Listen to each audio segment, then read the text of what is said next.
Hey, what's up, y'all? It's Charles Derrick. This is J Rob. And this is Bringing the Noise.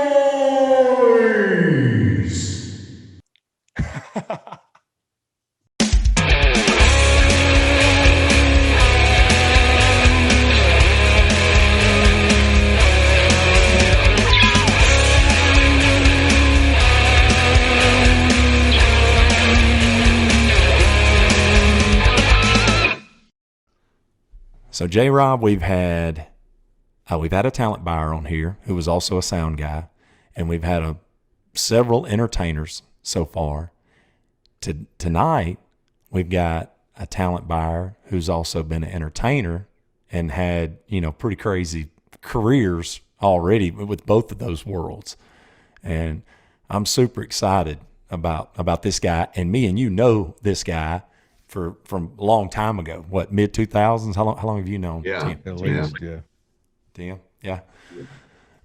And I remember when I first came into the entertainment business and started with my band, it was Reaching Jane is the band I believe he was rolling with at that time, and they was really setting the bar in a lot of different ways. And I'm not just saying that because there was a lot of bands. I say a lot. There were several bands that I remember, and I'm really gonna dig up some people with him. I'm gonna throw some names at him. Oh, But there were several people, and some of those people are still going today.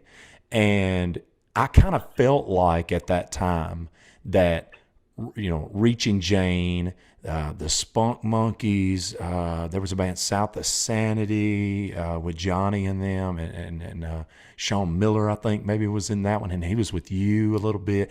It seemed to be like this little network of bands that was around there. Bliss was another one. But there was this network of bands, and I remember them, and they were all from Northeast Mississippi, and so even when they would come to Columbus, where we were from, it was kind of like this is their little network, is the way I felt. I'm just letting you know the way I felt back then, and it was like it was their territory. And this guy really stood out. I mean, a tall cat, and they were great. They were great musically, man. And this guy, let's fast forward to today. He's a talent buyer, and his main, I say main, the big place that a lot of people know of is the Corinth up there at the Crossroads Arena. He's doing a lot of major shows up there. Matter of fact, he just had Travis Tritt full show up there this past weekend, and it was a sellout, the way I understand it. Mm-hmm. And the guy, well, since we're name dropping here, let me give you some names of some shows this guy has already done. So Travis Tritt, Doug Stone, another guy we had on the podcast already, Jeff Bates, Paul Thorne, Joe Diffie, Mark Chestnut, Tracy Lawrence, the Bellamy Brothers, Kentucky Headhunters, old buddy John Schneider, yeehaw, and also he's got Gary Allen coming up. They're already promoting that, and I'll let him tell you later of another show that's coming up as well that's going to be really big. Like I said, the guy has got a pretty crazy story. I'm going to dig into some stuff hopefully to get it out of him, but I think he's gonna bring us some cool stuff. The guy, when he first got started, it was after winning a talent contest, and all this kind of happened in high school, and I'm interested to see. But he's toured all up and down the East Coast. The guy's done a lot of stuff in Nashville. He's got a restaurant as well. The guy's, just all around killer businessman. And I quote Tatum on that. Killer businessman. The guy kind of does it all, and has a beautiful wife named Courtney, and the guy's just living it, man. He At one time, he was living in Tennessee. I thought, okay, well, I'm fixing, but he's originally from Bethel Springs, Tennessee, but he's living in Birmingham, Alabama now. He just seems to be resetting the bar all the time. We got Tim Warren on the show.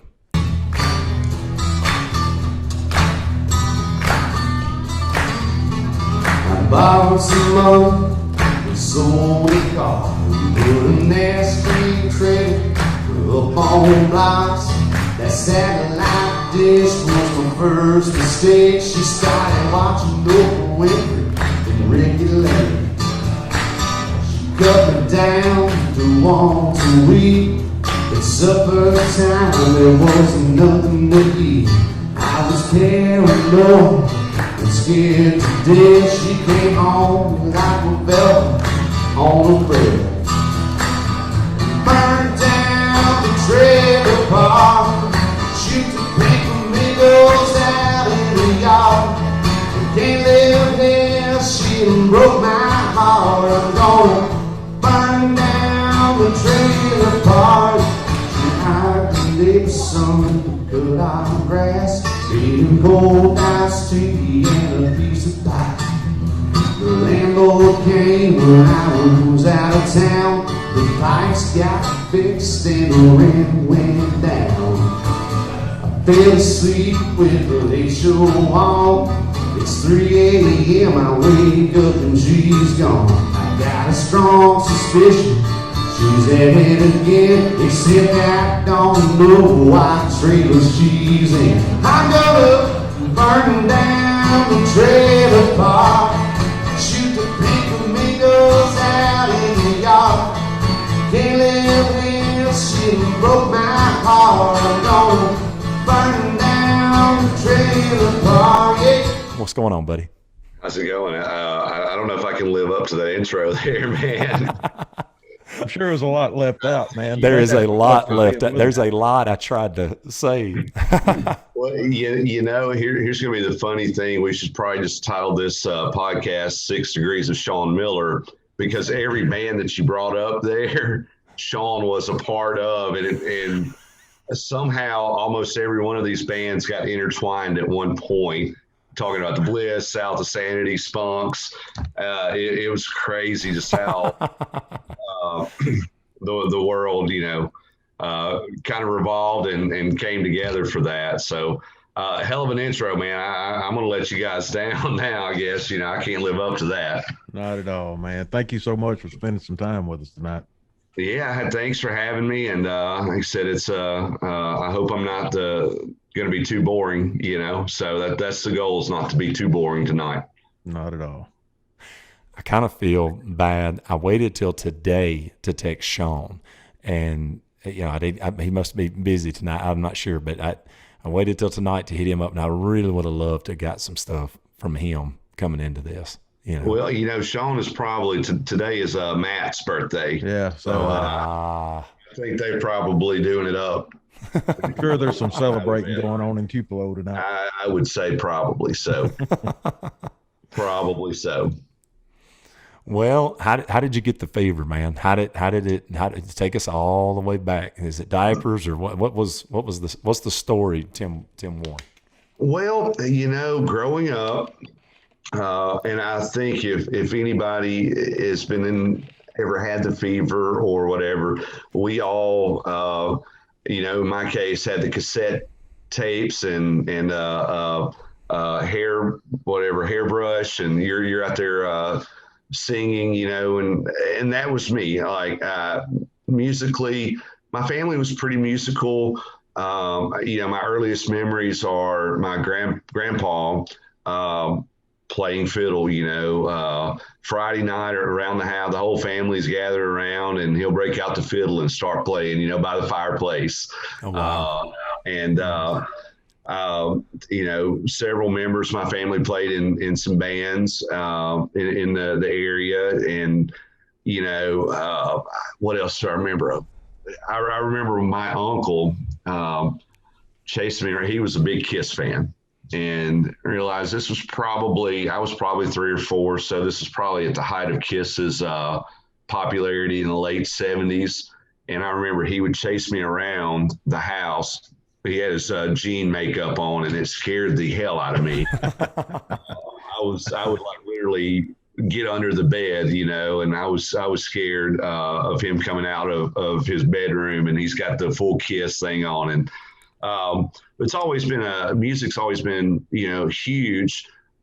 Did I ever think that I would get into it? No. Like I said, growing up, it was, I loved it. I'd get the hairbrush and put in a cassette and sing along with the whole cassette, flip side, do it again, you know. But for me, it was always, I honestly thought that I was going to be in some kind of sporting role. I remember when, you know, small, I always played baseball, Pee Wee football, found out I wasn't really good at either one of those. But basketball was kind of my thing. And, you know, I look for probably one of the most things I look forward to. And when I was 4th or 5th grade was, you know, I was almost old enough to play junior high basketball at that point. And literally, guys, I kid you not, every day after school, when I got off the bus, I am picking up a basketball, and from 3:30 until dark, I'm out shooting basketball, starting probably in the 4th or 5th grade, because I was determined to make the team. And, you know, was a huge Larry Bird fan and saw him for the first time, you know, when we had 3 channels on TV, and on Sunday at lunch, you know, they'd have the CBS would have the NBA game on. And I just remember seeing Larry Bird, and it's like, I want to be that dude. Yeah. And totally thought I was going to be, you know, a basketball, you know, I wanted to go pro basketball. Granted, I don't have the skill for that either. But, you know, in 6th or 7th grade, you thought you did. So music for me did not happen until I was a senior in high school, and some guys that I knew, they coerced me into doing this talent show. And if you won the talent show, you got a ticket to go play the Mid-South Fair, play in the talent show at the Mid-South Fair. And honestly, I had no clue about singing, tone, you know, nothing like that. You know, I knew what I liked. And at the time I was big into a band called Sawyer Brown. My voice was a little deeper. You know, he was not doing anything extraordinary vocally. And I was like, I had a pretty good gauge on that. And you know, so I'd always sing around on their songs, just kind of, to, you know, people who know me know that, number one, if I'm just always singing, you know, might be very low, might be a random song, and they heard me, it's like, you need to do this talent show. It's like, we'll be your band. I was like, no, I'm going to pass. And literally, it was our Christmas dance at our high school was a Friday night, and this talent contest was a Friday night. I think it was in West Memphis, Arkansas, I believe, at the little auditorium they had over there. And I'm like, no, I'm not going to do it. And literally, like 2 nights before, they came to my house, my parents' house, and begged. It's like, let's do this. We can win this. And we went up and played The Walk by Sawyer Brown, and I'll be damned, we won. And I was like, I've never been so nervous in my life, because I had not stepped on a stage before. You know, there's probably 100, 200 people out there, you know, the parents of the other kids and family and all that. And I'm literally walking on stage shaking, because, oh my gosh, I've never done this, and don't know how we pulled that off. But that did not convince me to do it. That was not the thing that, you know, I was like, okay, that's a one and done. We won it. We'll go do the Mid-South Fair thing. That got wind to my marketing teacher in high school. And I was in the DECA, so the marketing club and all that. And we had these competitions, the local state competitions. And I'd be damned if a couple of us didn't end up winning the state competition in DECA in Tennessee. So we get to go to the Nationals out in Anaheim.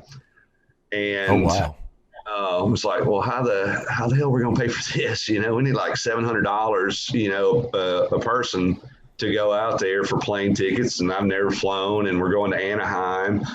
And that just happened to be during the Rodney King riot and the aftermath of that as well. Oh man. So we needed a way to pay for it. So I was like, let's put on a concert. Let's book a concert, and all the funds go to the DECA Club to pay for our trip. And it's like, it's a great idea. So book it. Okay. I'm literally 17, and I'd heard of William Morris Agency before. It's like, well, I'm just going to start there. So I called up William Morris Agency at 17. And it's like, yeah, I'm interested in booking a concert. And it's like, okay, who do you want to book? And I was like, I have no idea. Who do you have? It's like, we're going to fax you over our roster. This is fax machines still going. And they sent like 16, 17 pages of the artists. And on there was a little band called Diamond Rio. Had just hit #1 with Meet in the Middle, and I think maybe Mirror Mirror was out. I was like, those guys are hot right now. That might be our ticket. And so it's like, okay, how much? It's like $10,000. It's like, okay. So I went to my teacher and I said, we can get Diamond Rio for $10,000. Just to give you a reference at that point, Brooks and Dunn was going for $20,000. So a reference point, they're probably 20 times that right now. Exactly. Yeah. So anyway, we pulled the trigger and booked Diamond Rio, and then my marketing teacher's like, okay, you're going to open for them. So what? Oh wow. That was not. Hold on. Who forked up the $10,000, the deposit and everything? We did that. We sold tickets in advance, and Oh wow. yeah, so they signed the deal, and typically on that you have 30 days, 60 days before the show to pay the deposit. So we put tickets on sale, and sold enough to cover deposit, and hope we'd sell enough to cover the rest of the show. So we did. We had a good show there, raised a little money, and that was the turning point. Was that show? I got up there with no band. I was doing tracks. At the time, the little karaoke cassettes, Yeah. I had to do 5 songs. And honestly, at that point, like I said, I still had no idea or no control of what my voice did. I didn't know who I was as a singer. Sure. I knew what I liked, but I knew what I couldn't sing. I had very, very limited capacity and vocal skills at that point, as I still do today, but I've learned how to fake it a little better now. So I go up there, and honestly, my whole set was Sawyer Brown songs. I did 5 Sawyer Brown songs. And, and even Marty Rowe, the lead singer of Diamond Rio, when I came off stage, he was like, you must like Sawyer Brown. It's like, I do. That's the only thing I felt comfortable singing, but they were very gracious. After that, after I came off stage, after the concert was over, the guys in the band are out there at the merch table, selling T-shirts, pictures, whatever. And I'm out there just taking it in, and saying, wow, this is really cool. And then people started coming over to me wanting my autograph. And I'm like, man. Okay. And I was like, what do you want me to do? I didn't have any merch. I was, no clue. And then a lot of the girls in school started coming over, talking to me more and more and more. And I'm like, screw bastard. I'm out. I think I know what I want to do now. Yeah. So that was kind of the how it started for me, Nice, man. What a killer story to start from, though. I mean, that's pretty impressive. Start off like that. Yeah, and I'll tell you, man, I went in. I think I used the bathroom like 4 times before I went on stage. I was like, I cannot have anything else in me. I just the nervousness, man. I blew up the gymnasium bathroom before the show for sure. So it was pretty big crowd. It was a pretty big turnout for Yeah, this. I think I want to say attendance was right around 1,000 people at that show. So Starting off in front of yeah. yeah, that was the scariest thing I ever done at that point, and probably the most rewarding at that point. Absolutely. So yeah, from there, that's when okay. Now I really need to try to figure out how to do this thing and learn how to sing. Hopefully. Well, no doubt that had to be some nerves there, man. I mean, because not just singing in front of that many people, but if you're out there singing with tracks, it's just you. Yeah. Like I remember when I first started playing, I was just going to be a singer too. It was way before I even learned how to play guitar. And for a one field party that we played, I still couldn't play good enough, and I had a guitar like in the cord wedged between some speakers. It wasn't even plugged into anything. Oh yeah. But just to have a guitar with me to help me with the nerves of getting on the mic. Absolutely. And actually, my first few band shows, the exact same thing. The guitar, I had a guitar on, wasn't even plugged up. I mean, it was a shield. Yeah. It just helped for some reason. I can tell you, I played a hell of a G chord on about 8 songs. I told J Rob I'm gonna have the guitar up there on certain songs, and G's gonna be my chord. So when it comes around to G, quit playing, dude. I got it. G's coming around, buddy. G's coming around. I got it. It's your turn. Yeah, that was it. That was the G chord, famous G chord. So your dad played fiddle, and My granddad. I'm sorry. Okay, so but nobody in your family background had really done something in music really special, or tried to do it for any type of a living, or No, I had an uncle who played regionally in bands. He was a drummer in a band, but it was all local, regional type bands back in the late '70s, early '80s. But no, those I was the first one to I guess give it the old college try. I guess.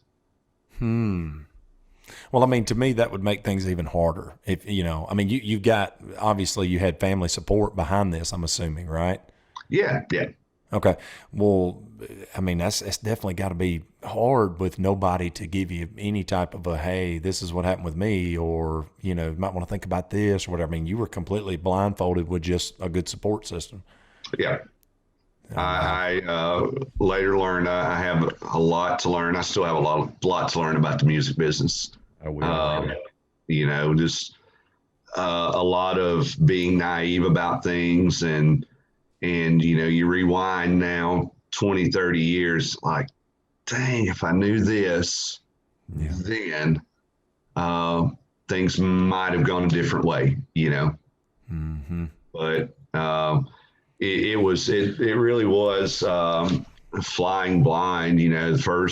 The first band that I had some good players actually in it, but for me it was a whole new process of how to interact with the crowd, how to, like I said, I was still at that point really learning how to sing, and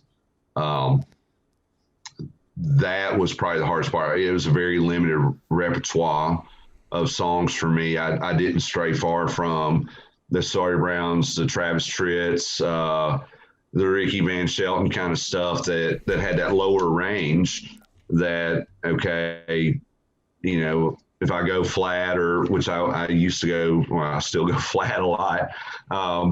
But it was basically learning how to do that and how to interact with the band and interact with the crowd. And I'll tell you, man, I used to get so pissed off about if I made a mistake or forgot a word. It was so obvious on stage that I would turn around and just like, or cuss or something, or if I, even facing the crowd, if I messed up or forgot a word or jumped out of, went flat or something, I was like, I just used to burn my tail so much. And I was like, looking back now, I was like, man, just roll with it. I should have rolled with it, and it just bothered me so bad because I was scared to death a lot of times up there, you know. All right. So how far was it from this period of that show, and what all kind of happened to make you say, all right, well, I need to try to get something together and you know, to start the first band and meeting some of these people and all of that. I mean, for example, Tatum. I mean, when did Tatum come along? When did Greg Dillard come along? Or maybe I'm skipping too far ahead from that. All those guys came along a lot later. I mean, honestly, the first band, and you may know the name, R.T. Reinhardt. He's so he was actually the guitar player in the first band I had. His brother played drums. He was a guitar player. We picked up the guys that played for me on the talent show came in on bass and keys, and that was the first band. That lasted a few shows over a period of a year and a half. You know, I tried to definitely cash in with the momentum from the Diamond Rio show, and it went back to the high school, you know, 6 months later, and did a show like during sixth period for the students. And then we did a show that night, you know, kind of did a preview show, you know, sixth period, and trying to get people to come out for the show that night. So even back then, you were a businessman. You were thinking like a businessman back then. Man, I had my first backdrop on the first show, man, and Nice. you know, we had some we had the art club do some cacti for us, and put the lights around it and all that, and had the cloth, the king size bed sheet that we had somebody hand paint, you know. And I made sure, you know, we had on the drum riser, I had a ramp on each side of the drum riser so I could run behind the drums and run all over. Oh man, I love it. So we had all that going for us, but it was still, like I said, learning the actual talent piece was still coming to me at that point. And so yeah, I was definitely the machine was the wheels were turning in the back of my mind. And so like I said, it was about a year and a half, 2 year run, I guess, with those guys. And at that point, I dropped off. I never lost wanting to do music, and I started writing some as well. Some very horrible songs, I might add.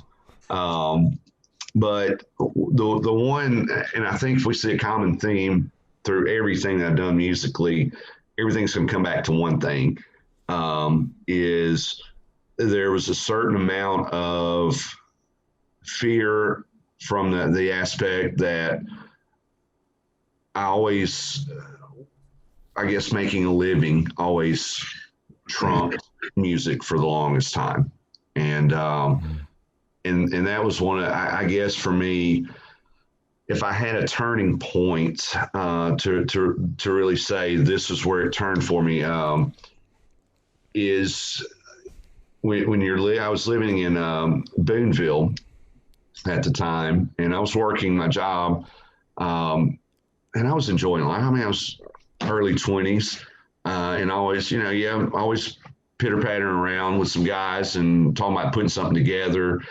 And like I said, it's all my fault. But when you wake up one morning and you have no power, no electricity, you have no money to get it turned on, it's 14 degrees outside. That's something that was, for me, that was a turning point to say, you know, I will never be here again. And if music's got to go so that doesn't happen, so be it. And so I kind of just shelved music, playing wise, wasn't doing any promoting or talent buying. It was for just a good solid, I don't know, it's been so long ago, probably 5 or 6 years. It was about, you know, hopefully setting myself up so that I always have money to pay my bills, to keep the lights on, to make sure I can eat, to pay the car because it gets 4 or 5 months behind on car payment. And like I said, it's all my fault. But I said I'm not going to do that again, hell or high water. So it's not about living the dream at that point. It's about making sure that never do without the essentials. And During that time, did you keep your chops up? Did you continue playing and writing and all that kind of stuff? Or I did to some degree.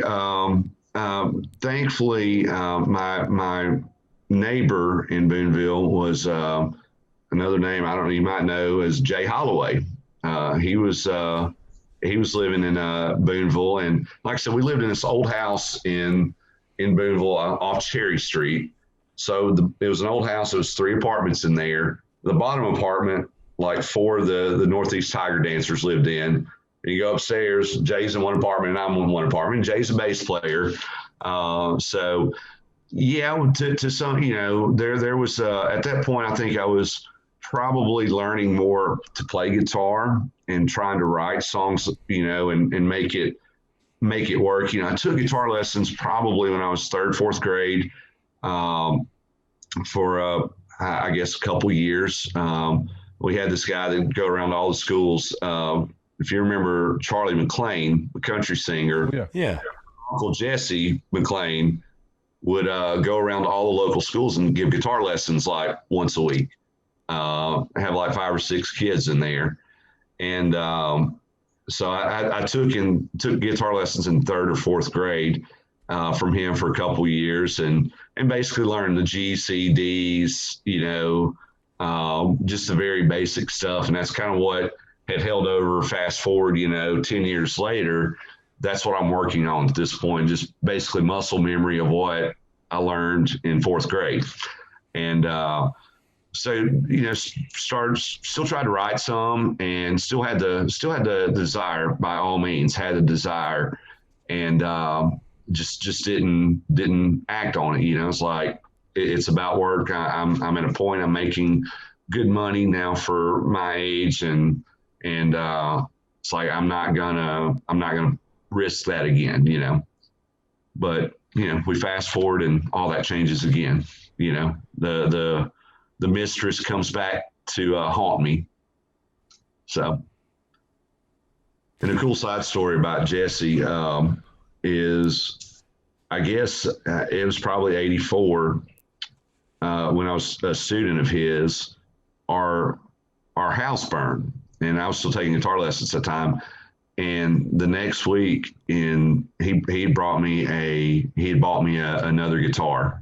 And because obviously we lost everything in the house fire, and he had bought me a solo acoustic guitar so that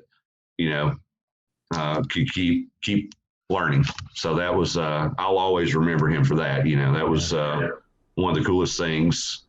It's you lose all your toy, everything that you've ever had, and to the generosity that he showed. I'll never forget that, I was just very blown away by that small gesture, That's really awesome, man.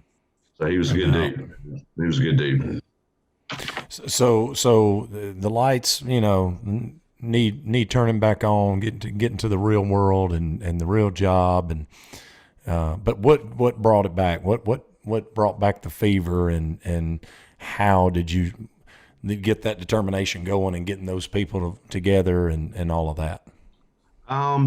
So with the job, I had progressed pretty good with that and got moved up, and I moved to South Carolina. They got transferred to South Carolina to work in the corporate office, and was loving life. I was traveling the entire Southeast.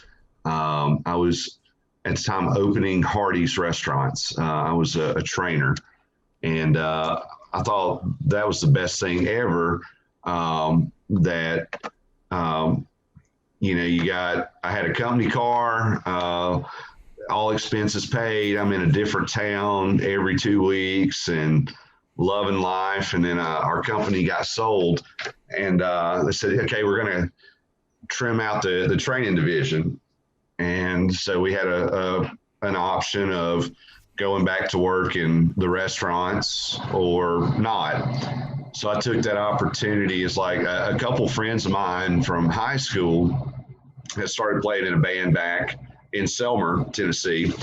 And they were talking about, they were a little 3-piece band. And I thought, well, you know, we'd talk on the phone after 9 o'clock on the cell phone when it was still cheaper to talk, obviously back in the day. But we would talk, you know, once a week, and they kind of taught me. It's like, man, come on back, join the band. You know, we need really a good front man or whatever. So when my time was up, I moved back and joined up with the guys, and we started practicing, rehearsing, and got a nice little show together, and played. I think we played some company party for a little factory down there in Selmer or something like that. It's like, this might be something. And so we put together a 4-hour show and went to, at the time it was called Orbeez. It was in Corinth. I don't know. It's been everything. JT's, Wagon Spoke, Wagon Spoke, whatever. Like a wagon wheel is what it is now. Is that what it is? I think so. No idea. So we went in for an audition. We went on a Monday night. They were looking for a fill-in band. I forget who was playing there at the time, who was the house band. So we went in and they said, come in and play on a Monday night, you know, be nobody here. They were whatever. And they hired us on the spot to be the house band. Oh, wow. And 5 nights a week, you know, we played for the door. I think it was a $3 cover, $5 a couple, whatever. But yeah, we ended up getting Tuesday through Saturday night. So Sunday, Monday was our nights off. And we actually did pretty well. I was, you know, at the time I was probably making $300 a week playing music 5 nights a week, which wasn't bad at the time. I was like, well, okay, now it's back, you know. What was the name of this band? That was called, I think we were called Lonesome Road. Gotcha. So yeah, we did that gig for several months, and I said, if this is the same place, JT's, is it? You go through these doors, and you at the front of the building, you look to the right, and the stage is down here. Right there. Yep. And the bars on the left. Yeah, y'all played there. Yeah, y'all played there. I remember when y'all had a years show ago. there. Man, a little bitty place. Oh yeah, it's right there, attached to the hotel there. That's it. The Southern Motel, or yeah, motel. I know exactly. Yeah. You lose some amenities when you switch out the H and the M in the hotel. I was like, man, is this the same place they're talking about? Yeah, we played there I like forgot once. about you guys playing there until years ago. You brought that up, but yeah, I was gonna go and try to see y'all. We was out of town doing something, but It's been several years now. I think they started bringing some outside bands in. I think they had a house band or whatever, and then I know that the Spunks played in there once or twice, maybe. So that's where it really started, and yeah, we had that gig. I think, I don't know, maybe 5-6 months, and then the band just kind of started unraveling. You know, you mix in the excessive drinking. You know, the girls who you know, whose girls who type deal. You know, just egos start getting into play at that point, and it just kind of.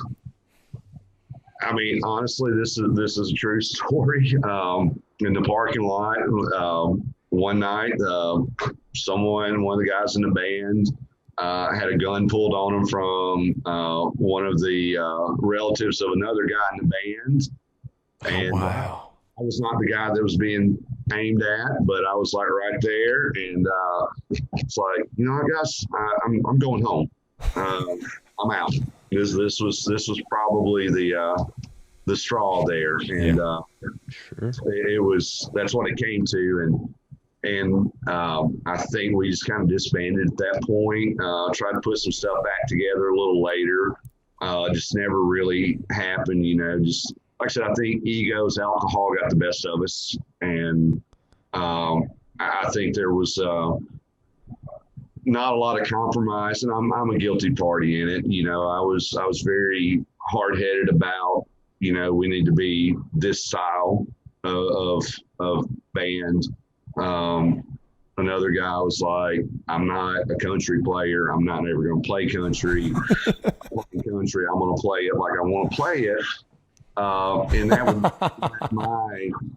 I was like, can we compromise? Rock songs sound rock, country songs sound country.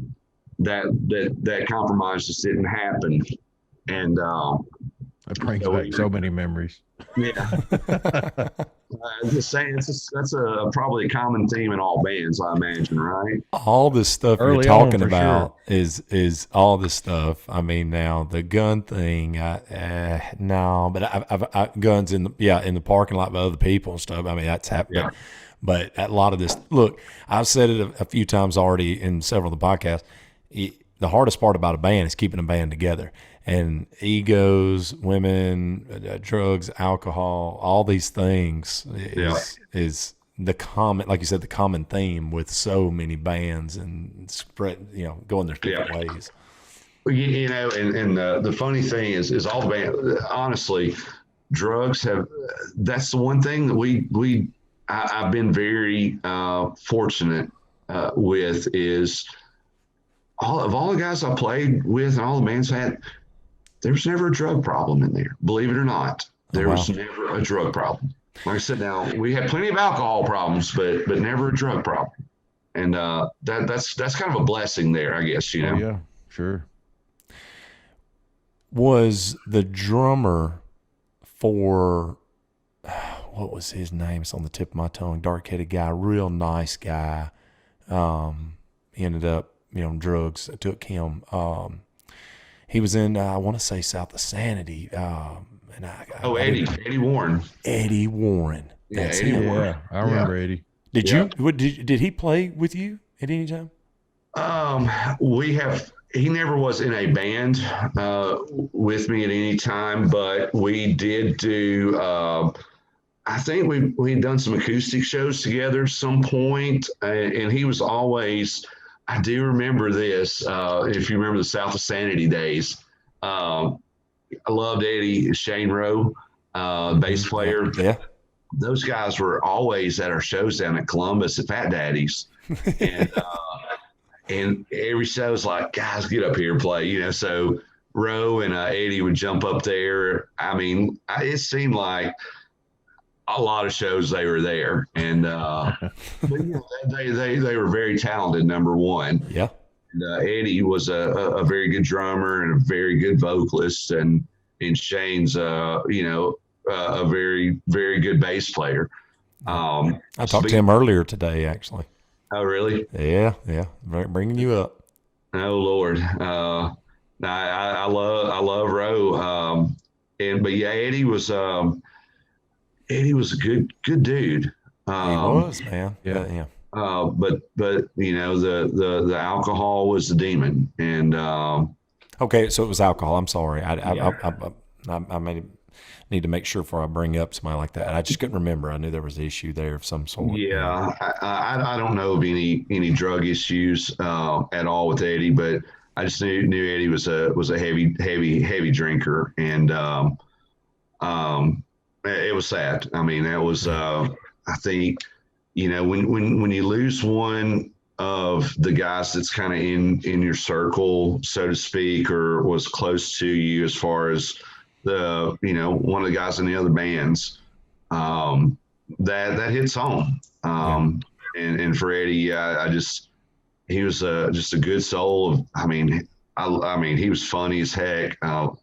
Enjoyed hanging out with him, and but yeah, I think the excessive drinking just took a toll on him. So you never lost any band members along the way in any of your bands?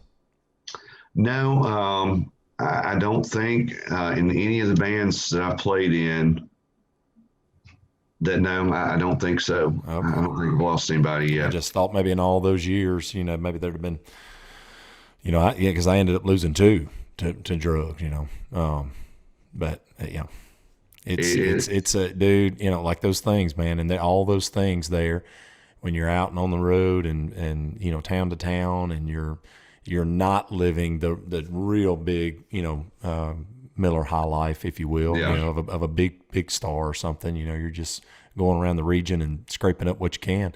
I mean, some people do not need to be on the road like that. Yeah, it's definitely a tool for destruction if you let it get the best of you, and I mean, I think we've all seen it at some point, whether it's a drinking or a drug issue or something like that. But when you lose somebody, that's I mean, when Eddie passed away, I was like, I really was like, I did start thinking about, what, there's a lot of, I've drank a lot over the years, smoking. I'm like, he was, I think that exception to it happened at a young age. I think, when you do drink a lot or smoke a lot or whatever, it's going to catch up with you when you're 55, 60, 65. And to see it happen to somebody, he might have been 33, 34, I don't know. He was young, and I was like, okay, that was a little shocking. Wow, we really aren't bulletproof. Yeah. Like we think that we are when we're young. Yeah.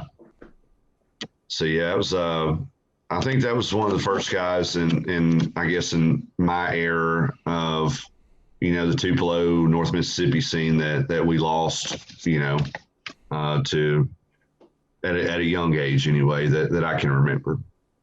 Well, and it can even happen to the big stars as well. I mean, we've seen so many MTV behind the music, shows where, but then Billy Earhart, we had him on the podcast not too long ago, played for Hank Williams Jr. and the Amazing Rhythm Aces. And, he talked about how AA saved his life later on, I mean, just talking about being on tour, on the Jim Beam tour, Hank Jr. in the 90, 89, 90, whatever it was, and their names would be on the side of a Jim Beam bottle. He said, so we thought we were just, when you got things like that happening, I mean, Yeah. So, but it can happen to anybody, man. We're all human. We're all, and an addict never thinks they're an addict, right? Or an alcoholic never thinks they're an alcoholic. They think of everybody else having, or other people, somebody who, man, I'm not like that, man. I'm not alcoholic. I can control it. Or you ever hear somebody smoker? I can quit smoking anytime I want to. Yeah. Prove it. Yeah. I've been saying that for a long time, as far as, probably three of my biggest influences of bigger stars, in the past several years, Scott Weiland was a huge influence, especially during the Richie Jane era of me. I mean, I wanted to be Scott Weiland when first time I saw him on, with STP. I was like, this guy's incredible vocals. I love his stage presence. I love his songs. Chris Cornell, and then of course Prince. That's three guys there that I absolutely was influenced in some way or another, and musically loved every one of them. And to see Scott Weiland, I'd go back and watch some of the latter performances, when he was really struggling with the addiction and just seeing that the shell of himself.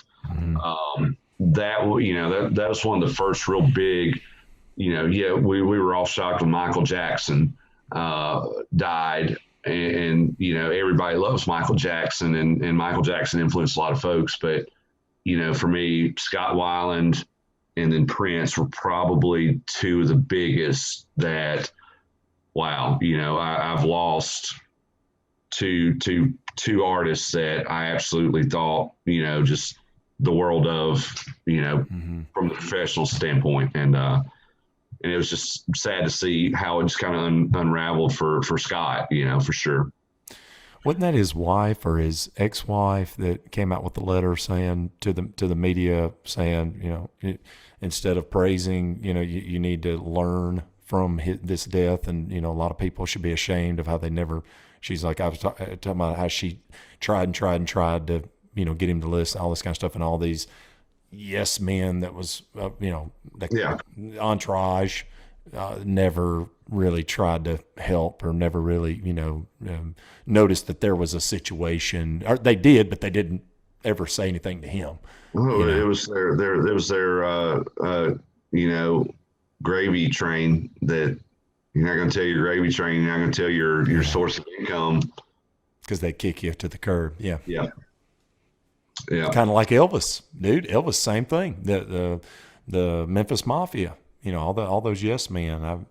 I remember. I believe it was Larry Nix. Yeah, Larry Nix out of Memphis, talking about working at Stax and stuff back then, and talking about in the 70s, and talking about the entourage following Elvis around, and talking about how they was just kissing ass, but pretty much, and he's like just in shambles, and it was like, hey, let's, whatever we got to do to keep old Big E, whatever it takes, keep him going, man. Get that money coming in and get him out there. Yeah. So yeah, but I get it, and but I didn't mean to sidetrack you with that. I was just wondering, and I'm glad you remembered, Eddie, because I wasn't sure if he had played with you, because that is in that network of bands that I was talking about. That seemed to be just everywhere all the time. But God forbid. I mean, it's like we probably should have taken some days off. Honestly, I think we kind of oversaturated everything we were doing. And, in hindsight, it's like too much, guys, too much. And but hey, it is what it is, and it was make a little money, live the life, get drunk, have a good time, and see who you're going to take home with you that night, and hopefully go out there and have a kick-ass rock and roll show. Now, what years was this when you first started going, after the job, and the start of all of this, once you really started trying to do something? Well, I guess even back in the early days, we tried, or let me say, we half-assed an attempt to. This was back in the Lonesome Road days, the band that was playing at Orbeez. We had written a couple songs. We were early 20s. We thought, these are pretty good songs. So we load up and go to Nashville, and I kid you not, we did knocking on the doors of record labels. Oh, wow.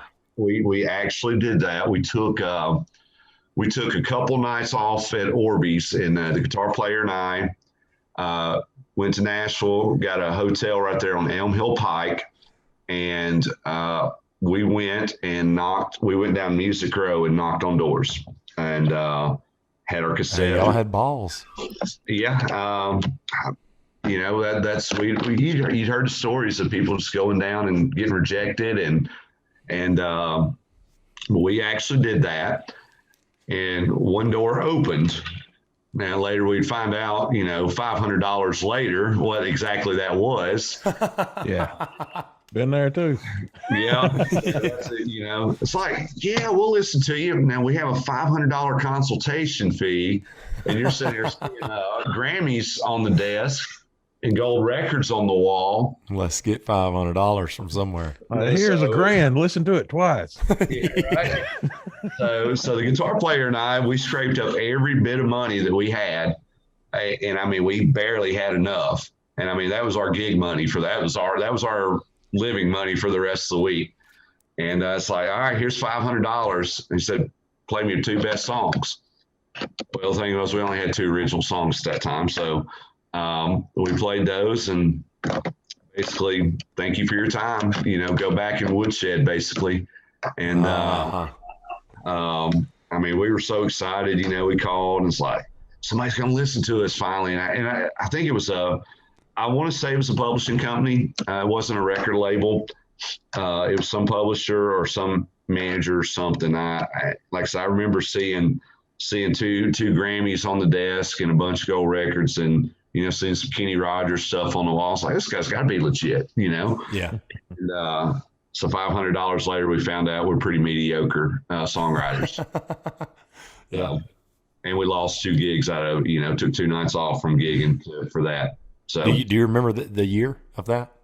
that would have been mid 90s. I'm going to say it's probably 90, 94, 95, 96, somewhere in that ballpark. Wow. Yeah.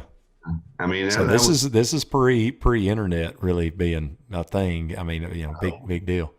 Yeah, no, yeah, there was no, I mean, we was still carrying, I think I was still carrying the bag phone at that time, maybe, you know. Wow. The Yeah. only thing you did with computers then was play Oregon Trail. Exactly. Floppy disks. Or you print your little signs out of your Commodore 64, you know, the little dot matrix signs or whatever. Right. Yeah, that was the first. I think the first time that we, you know, thought we'd try to do something, and obviously it led nowhere. And I think we were content at that point of, you know, we were playing to 100 people a night, making, you know, $400 or $500 maybe. Steady gig, free beer, free food. So I think we were kind of content at that point. Like I said, I think the songwriting skills, looking back, they were not good. I mean, I think the basis of the songs were there, but lyrically and melodically, you know, it was absolutely nothing special by any means. And so yeah, we just went back to, you know, playing the bars at that point, and kind of shelved it, put it to the side again, you know. Gotcha. So I think from that point, I'm trying to think so Reaching Jane came, I guess the early formation probably came a couple, 3 years later. And that's what brought me to Mississippi. I had went to work, was working for McAllister's Deli, and I was living in Memphis at the time. And they said, hey, we want to transfer you to Tupelo, Mississippi. And I was like, I know nothing about Tupelo, Mississippi, but okay, I'll do it. And I was working at McAllister's and had this long hair guy working for me back there in the prep, Nick Murphy. He was a bass player. And, you know, I'd come out of the band, you know, Lonesome Road or whatever, and it's like kind of getting the itch again. And I'd written a few songs in between, and I still want to do the country thing. At heart, I'm always going to be a country artist, no matter what I've done in the past. I'm a country singer, and but he was a rock and roller. You know, very very big into you know, that thing. Pearl Jam was still a big thing. I'm trying to remember some alternative band, Dog's Eye View, Bush, stuff like that. And so we started talking, and he's like, yeah, I'm a bass player. He's got a guitar, blah, blah, blah. And he's like, I know this cat, and I know this cat. And I went out and I bought a drum set it up in my house there. He brought his bass rig, so we started having practice, and somehow Reaching Jane kind of formed out of that. You know, we were doing our first gig was Tupelo Chili Fest or chili cooking contest, whatever they have downtown, and our drummer bailed on us the very first show. Very first show, I was the lead singer / drummer. I'm not a drummer. Yeah. Had you played drums at any shows previously, or did you just kind of fool around with them a little? No, I just fooled. I had them in, you know, we kept a drum set at my house. So I'd go back there, and I think everybody gets behind a drum set for the first time. They want to play rock and roll all night. You know, that was the very first thing I did on drums, you know. And so we got there and played an hour, and I don't know how we decided to stay together after that, 'cause it was pretty horrible. And we found another drummer, and from that point, I think we started. Said it was. I think we were definitely a different mix of musical taste and influence. You know, they started the guys in the band started converting me over to like a pop rock, modern rock stuff, and which I enjoyed listening to. I listened to a lot of that, and definitely enjoyed it. And so this is what we need to do. And so I basically had to learn how to try to attempt to sing rock and pop songs, you know, so with a little bit of a twang, I guess.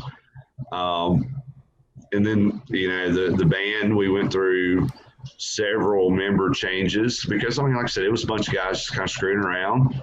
And then we got some guys that were kind of serious, and we're like, okay, this place booked us, Fugly's booked us, the SOB. I remember it was. We had to leave Fugly's one time because we couldn't turn down eating more to suit them. They were like, all right, we just got to go. How do you get kicked out of Fugly's? It was too loud. We kept telling us to turn down, and like literally couldn't hear any guitars over the drums. And then they sent a note back there, something smart ass saying something about turning down again. I was like, you know what, the hell with this. We just loaded up. Went home. So we were playing for the door back then anyway, right? Oh yeah, exactly. Which you might make $7,500 maybe at the most, and then split that 5 ways. Yeah, it was I'll tell you, I think actually the first place that gave us a gig as Reach and Jane was the Ribcage in Tupelo. I think that was the very first place. And was the zoo still open at that time? Yeah, we actually got to play the zoo on near the end run of it a few times. And back then it was Tupelo was very Tuesday night was Ribcage. Everybody went to Ribcage. Wednesday night, I think, was the SOB or Jim's SOB. Thursday night was the zoo. Friday night, I don't really remember. Saturday night was the Western Connection. That was kind of where I was thinking. That was the rotation of what Tupelo looked like. You know, Thursday night, I can't remember what it was, but you know, you kind of got in that rotation, and that's how it started kind of taking off for us. And then we started writing some songs, and said they were okay songs, you know, best, I think. But what was the goal? Was there any goals at this time to like say, hey, I want to go back to Nashville and I want to try to do something? I mean, what was the?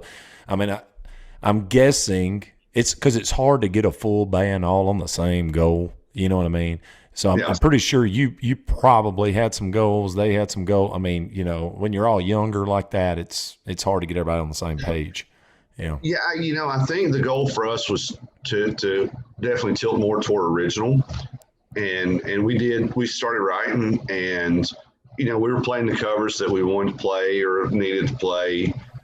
We were definitely keeping it in that rock genre. I think, you know, we were heavy on Stone Temple, Third Eye Blind, stuff like that, you know.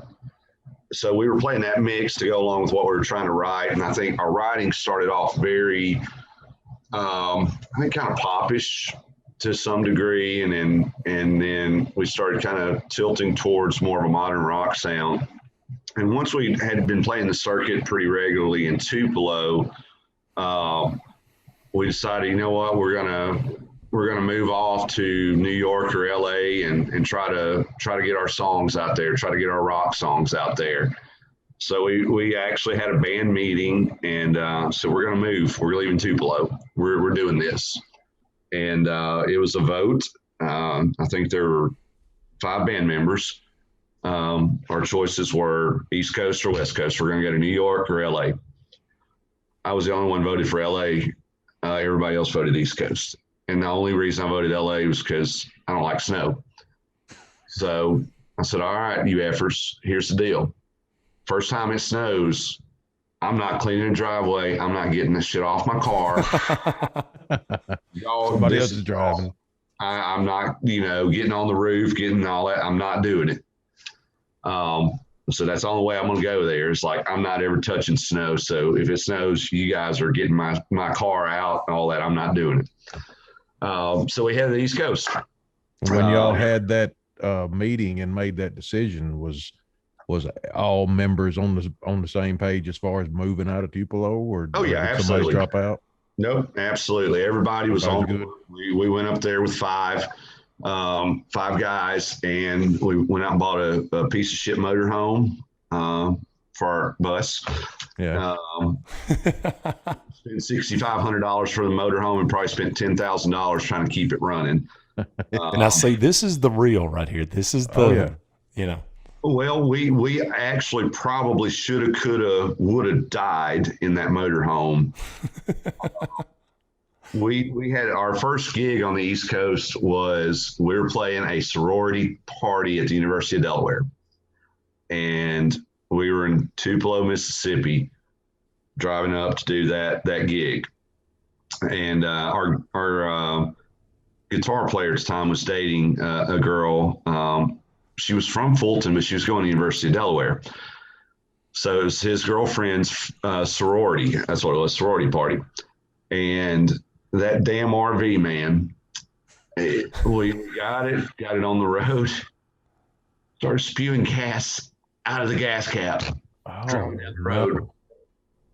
down the road. Like we would stop and put gas in it to get to the next gas station almost.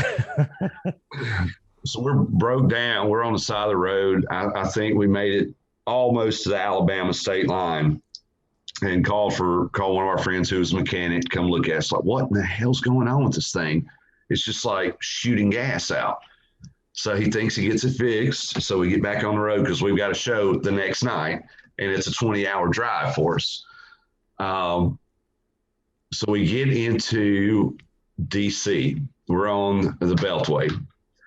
And, we weren't thinking anything. We're sitting there smoking our cigarettes in the back, flicking the cigarettes out the window and stuff.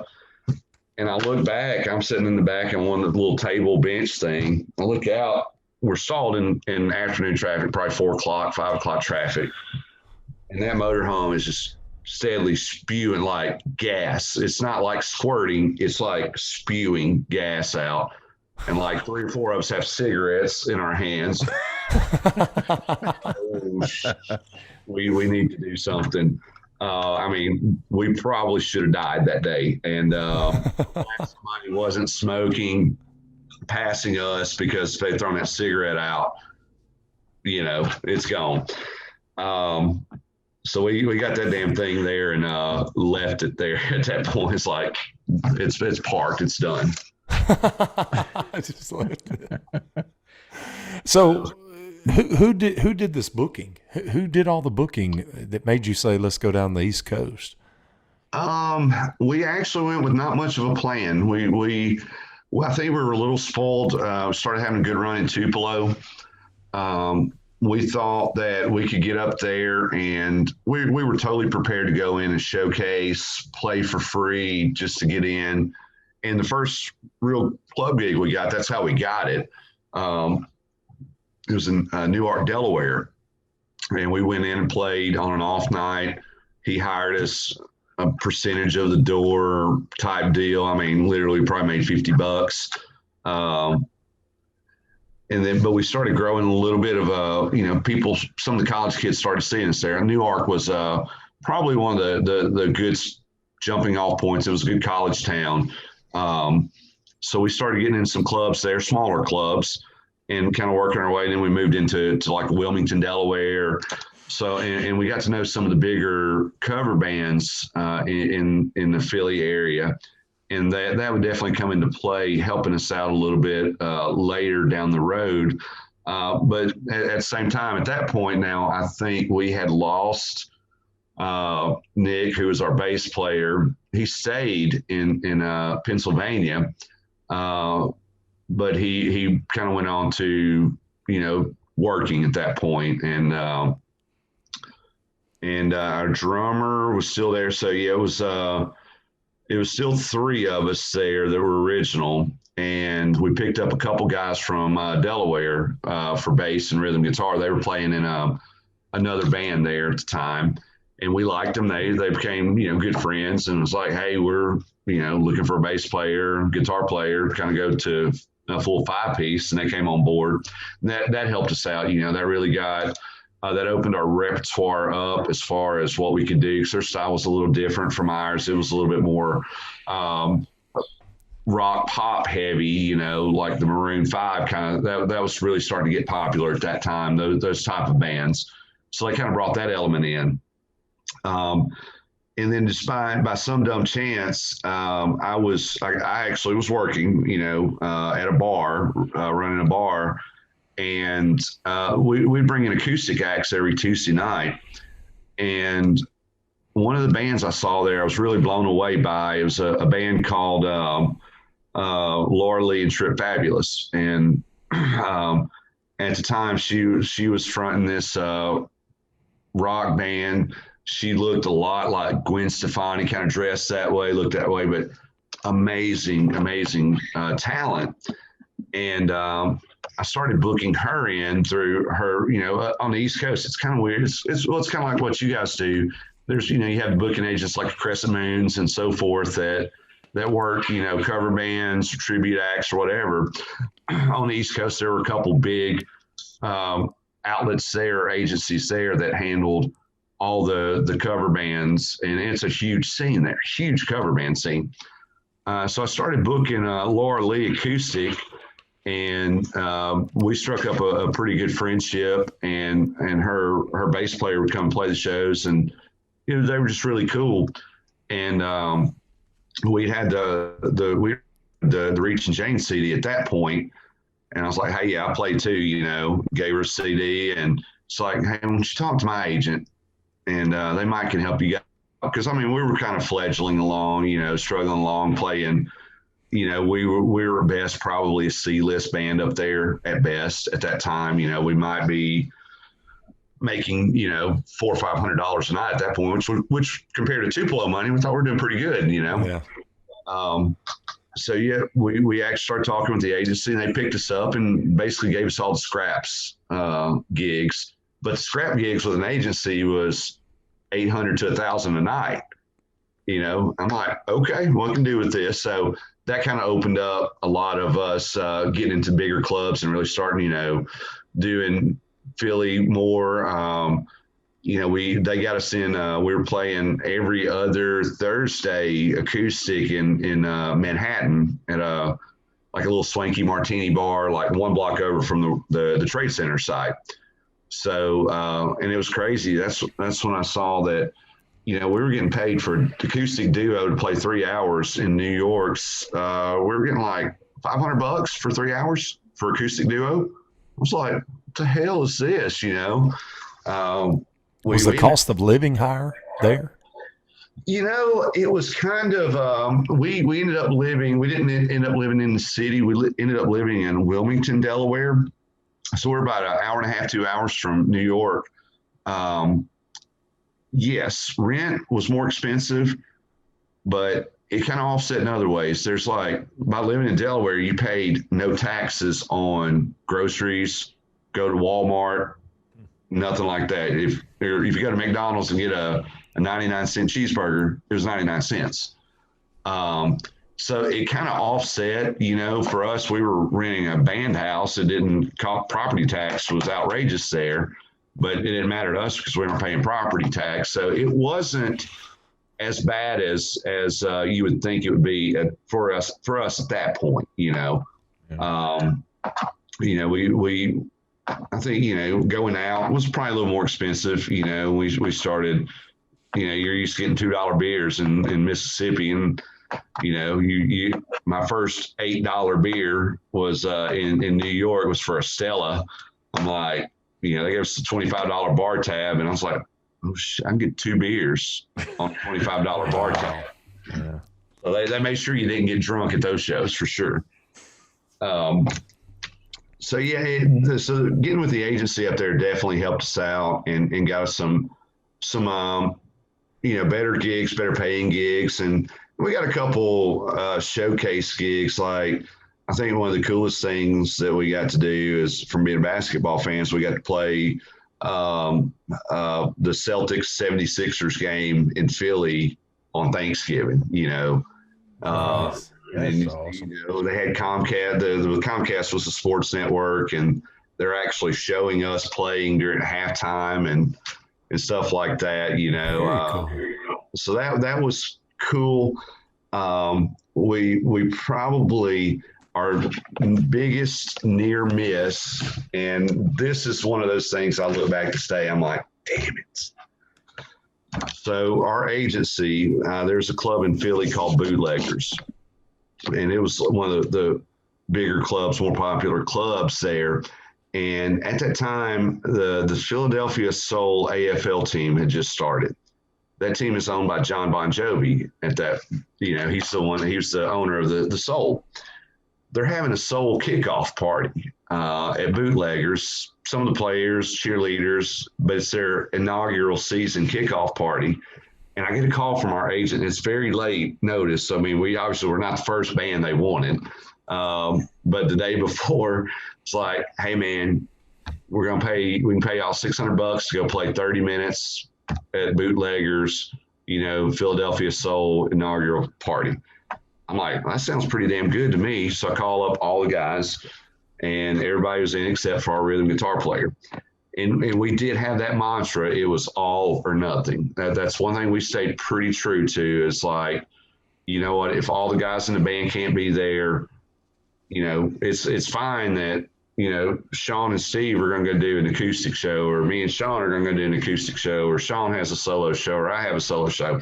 That's fine. We don't need to call it Reaching Jane acoustic. It needs to be Sean and Tim. And we were like that as far as all five of us. It was all or nothing.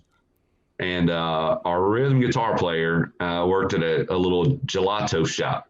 I guess that's how you say gelato. That's ice cream, right? I will call it. He worked at an ice cream shop. He had to work that night, and he actually made pretty good money. As they had drink, alcohol and stuff.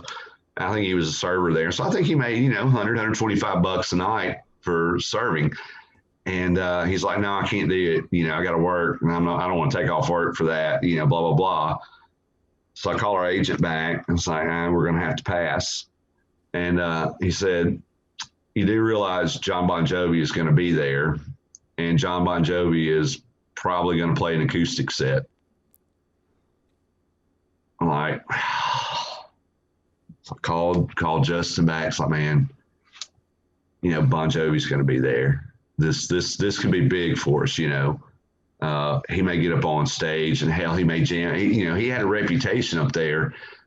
He would jump on stage with cover bands and do a song with them. And that was kind of one of the things that was cool up there. Is like, if John Bon Jovi was in the house, he would probably get on stage with you. And he said, no, I can't do it. So probably a couple months later, we were having a lineup change again in the band. It's like, we lost the potential of that. Would have been the coolest thing ever. Man, just have the opportunity. Yeah. So, but you know what? We did have some cool people see us that we never knew. We were playing this one gig acoustic with Steven and I were, and we noticed them just like rolling in, all the band equipment and all that in another bigger room. So we're kind of in the main room, and I guess they had like a concert hall. I think it was Grape Street Pub, and noticed some guys kind of, while we were playing, just kind of 4 or 5 guys kind of hanging out, just kind of watching us for a little while. And, and Bray, we were talking to them and didn't recognize them. I was like, what are y'all doing? Oh, we're playing a little bit later tonight. And who are y'all? Oh, we're Bloodhound Gang. Okay. Oh, cool. Yeah. So they're sitting there watching our show. We were playing this little tiny Italian restaurant in Wilmington, Delaware. And we were playing a wedding, so we were regulars there. It was one of the funnest places. There was no stage. They literally put you in front of a bay window, and the building was probably 20 feet wide, maybe 30 feet wide. It's one of those little shotgun things, you know. And we played there like a couple times a week. And the manager there is like, yeah, I used to be the costume designer for Creed when they were on tour. And we're like, yeah, bullshit, you know. And she was getting married. She's like, I want y'all to play, you know, for the party. And we're like, okay. It's like, you know, some of the Creed guys are gonna be here. I'm like, yeah, bullshit, you know. And I mean, damn, man, we're sitting there playing. Oh shit, there's Mark Tremonti or Scott. There's Scott Phillips, the drummer. And then Janet Jackson's bass player comes walking in, and we're like, holy crap. And that's awesome. So Sean Miller and I, after the show was over, went over and was talking to Scott Phillips, the drummer for Creed. He's like, man, you should have called me up there. So I would come up there and jam with y'all.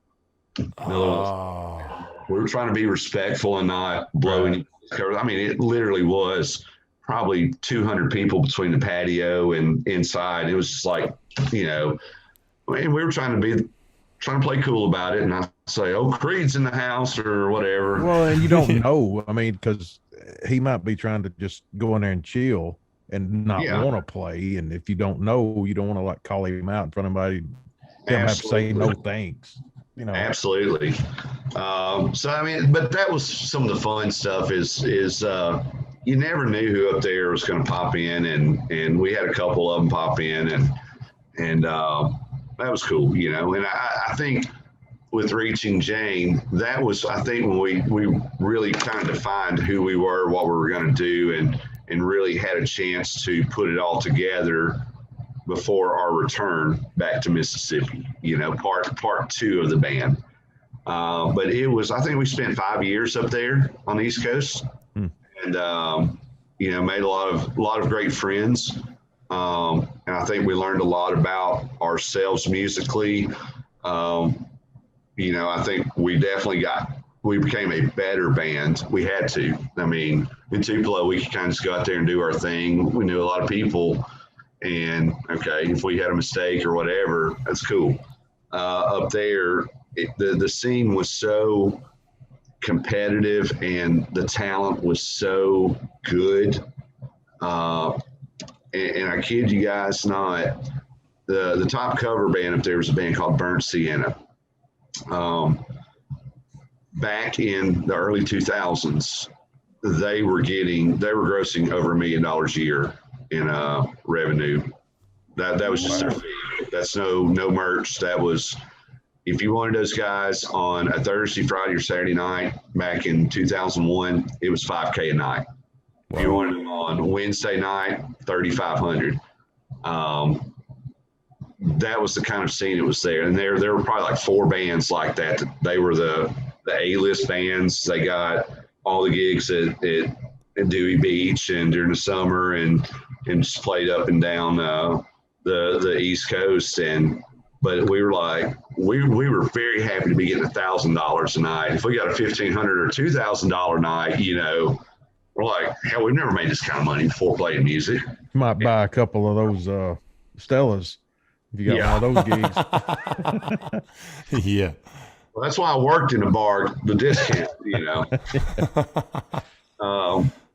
But yeah, I think that was, you know, that really became the Reaching Jane, that when we came back to Mississippi, that was probably our best lineup, and where we really, I think, had polished everything. So we went away for 5 years, and I think we came back a totally different band than what we left. As far as we grew musically, I think we really learned how to, I mean, we changed our set list completely. I mean, we became a straight up, we're going to play your play that funky music. We're messing with all these medleys of Sweet Home Alabama, What I Got, all that. That's when we started. We had to learn, because we were watching these other bands up there and seeing what they were doing. and what was working. And it's like, you know what? They haven't seen this in Mississippi yet. They're not doing this yet. So we're going to bring it back. And I think we all just kind of reached that point. I came back first, back to Mississippi, and the rest of the guys came probably about 6 months later. So I just moved back, and that's when I started, just doing a lot of acoustic stuff. And I never thought I would be doing acoustic act, solo or duo. And I'll go back to Sean Miller on this one. Sean's the one that got me started doing really acoustic solo. That New York City gig that we have, we'd always get up at the butt crack of noon. So about 12 o'clock, we start getting up, and, we need to be on the road by 1:32 to get there, through traffic, get parked, get unloaded. So I go knock on his bedroom door. Hey, Sean, it's time, man. Got to get up. We got to get ready to go. I'm like, man, I'm sick. So I can't. He said, my throat. I said, I feel horrible. Okay, Steve is not available. I'm like, okay. I have about 20 songs that I can play guitar comfortably and sing without really screwing up too bad. So I called our agent, and it's like, I don't have anybody to play with. I can go solo. I can't promise, literally I was doing GCD songs, maybe a EAB song, keeping it very simple. Never went up there by myself. I always had the support of another guy playing guitar, had background vocals, and, they'd carry. So I would play rhythm while they're soloing or whatever, but I got up there and fumble through the show, and it's like, I made it. It's like, okay, now my focus has changed completely, and I'm just working on acoustic stuff at that point. I'm just in the bedroom 3 or 4 hours a day in front of the computer, get a guitar, print out tabs and shit like that. And it's like, okay, I feel good enough to do this now that if something falls through with the band, I can still cover a show if I have to. So that was probably one of the biggest things I learned up there is how to do a solo acoustic show. So I had no choice at that point. It's like, we no show, we don't show up for the gig, we lose that gig. And I mean, so that's $500 every 2 weeks from that. So that's a huge chunk of income. So, but yeah. So and then in Delaware though, who all was with you up there? It started out, so Stephen Hodnett was our guitar player. He stayed throughout the whole thing. We had David Miller playing drums, and Nick Murphy was doing bass.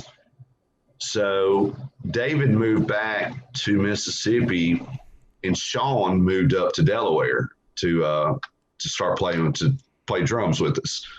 And we had the two guys from Pennsylvania there, but when we decided to come back to Mississippi, Sean, Steve, and I, we kind of came back as a three-man band, and we got Ben Gibbons, who's playing.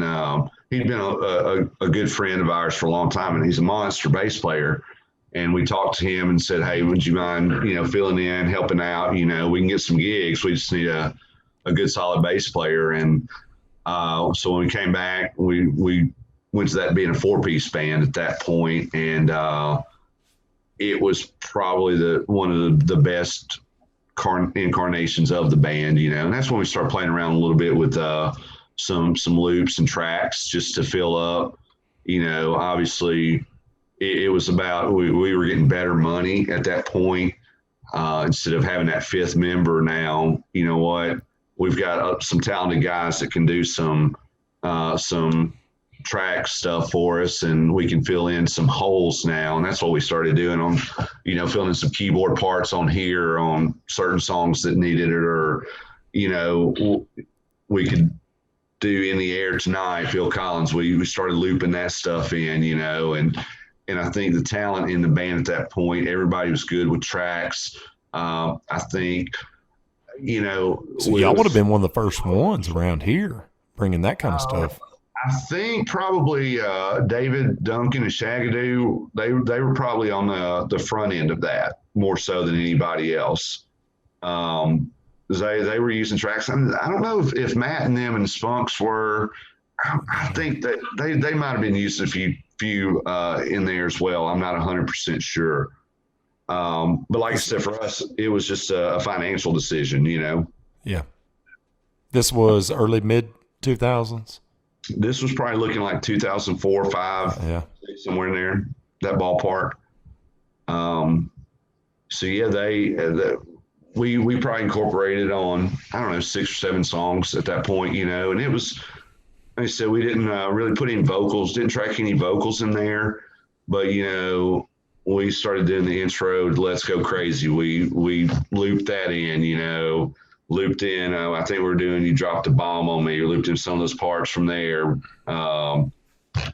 I think we you wasn't on the click. You just put those at the beginning, kind of thing, and then started. No, it actually no. Those were the Prince thing was not on a click, but the other things, yeah, we were running a click on those. Okay. So Sean was running all that. I think he was running off like one of those loop stations, like a Jam Man type loop station or something like that. I think that's what we were running, what tracks we were using. So he was. You know, I think we'd all gone to in-ears at that point, but Sean was kind of leading us on that with the click and all that in the track. So, but yeah, that opened up a lot for us as far as, like I said, it was a financial decision, just kind of a leaner look, but you know, we could still sound, you know, semi-full with that, you know.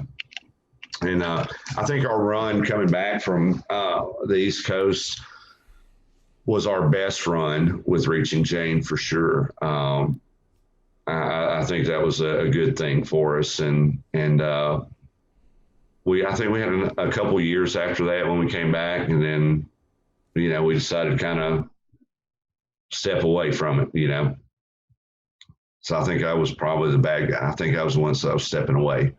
I think that's where my ego probably started getting me. Is like, you know, okay, songs have gotten better, songwriting gotten better. I felt, you know, original wise, I've always been, I want to write a song that the crowd can sing back to me as soon as they hear it. You know, the guys in Reaching Jane are much more talented musically than I will ever be.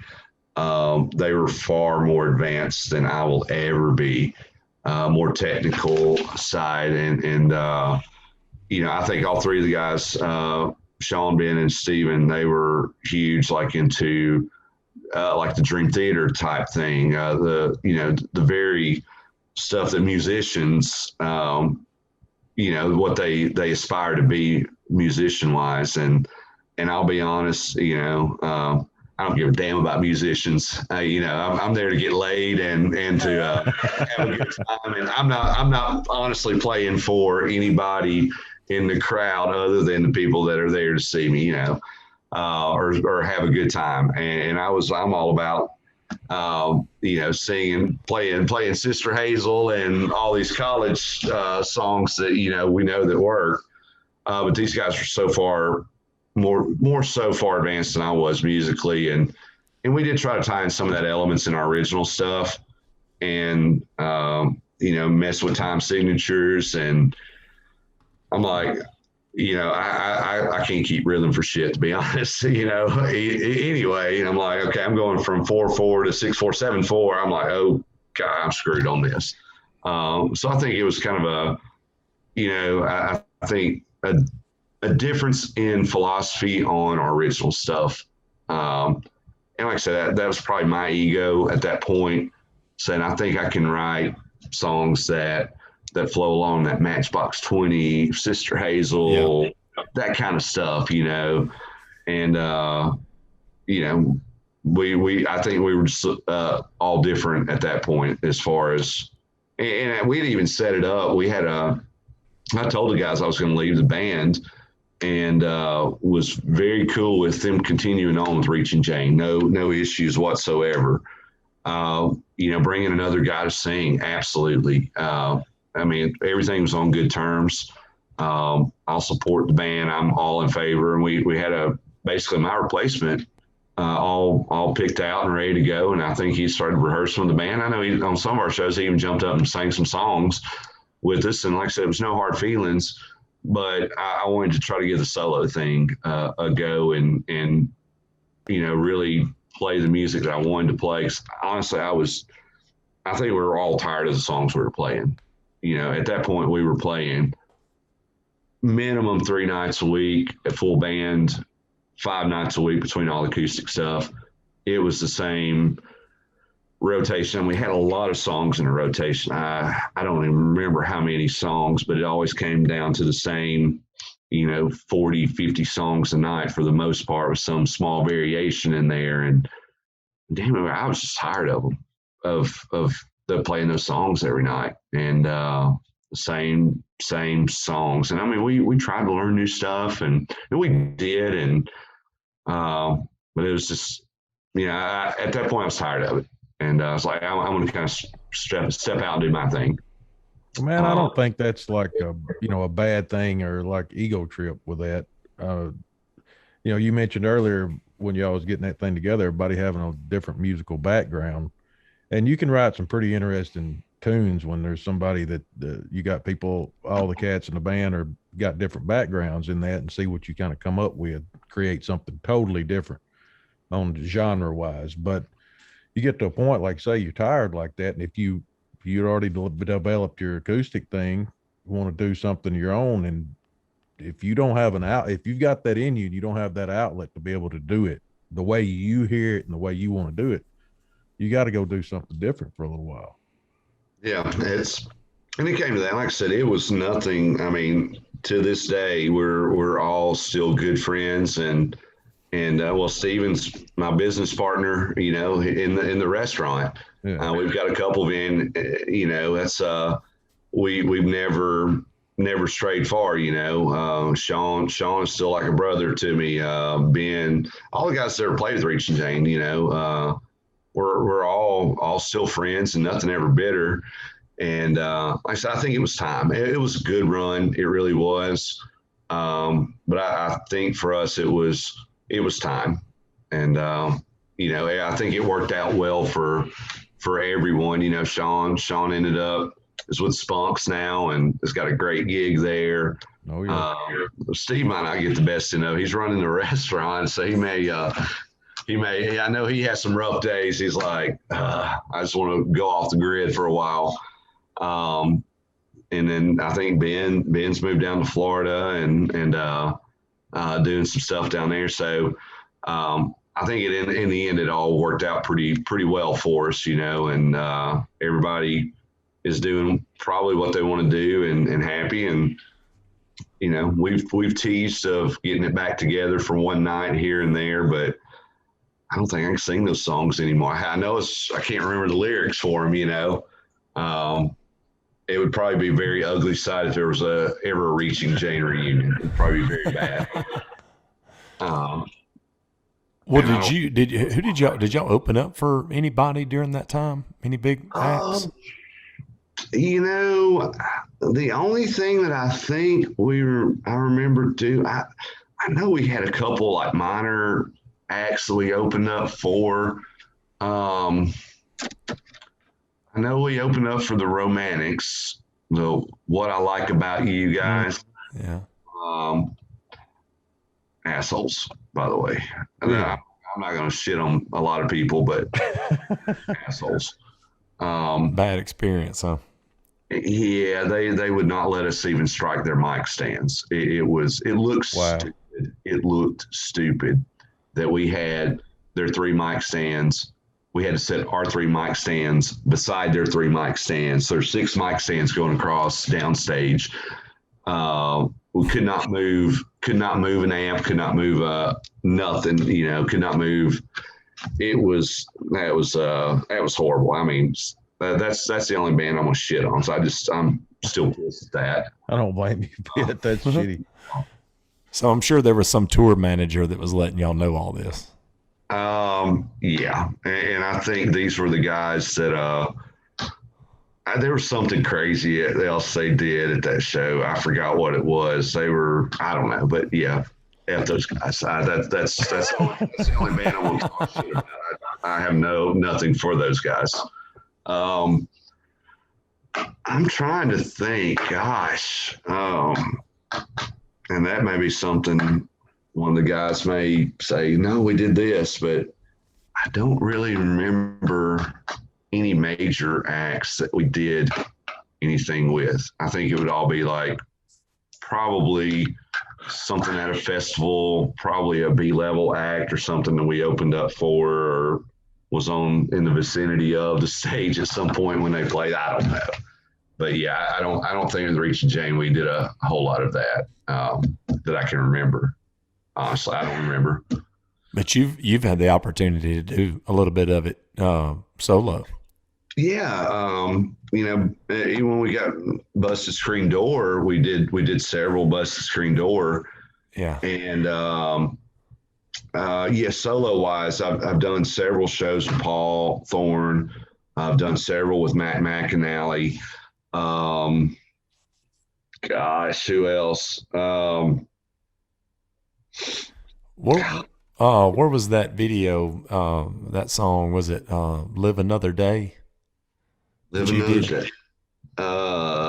That was the Thorne show in this past November. Yeah, that's right. That was at the arena. Yeah. Awesome song, by the way. I remember commenting on that on Facebook. Yeah. I appreciate it. It's that was totally written. If you watch the video, I probably told the story. That was the song was written. Basically, my wife said, you never really written a song about me or for me or anything, which I probably have, and probably haven't played it for her. But I started thinking about when writing that song, where I was at that point, and when I met her, and I said I was drinking very heavily, and I mean I don't think that was still in the Reach and Jane days. So yeah, what year did y'all meet? Oh gosh, I want to say we met probably 06, 07. I think at Shuckers. And y'all were playing down there? We were playing there. And like I said, that was those shows were very much fueled on alcohol. And I mean, I know you played Shuckers, or y'all played Shuckers at some point.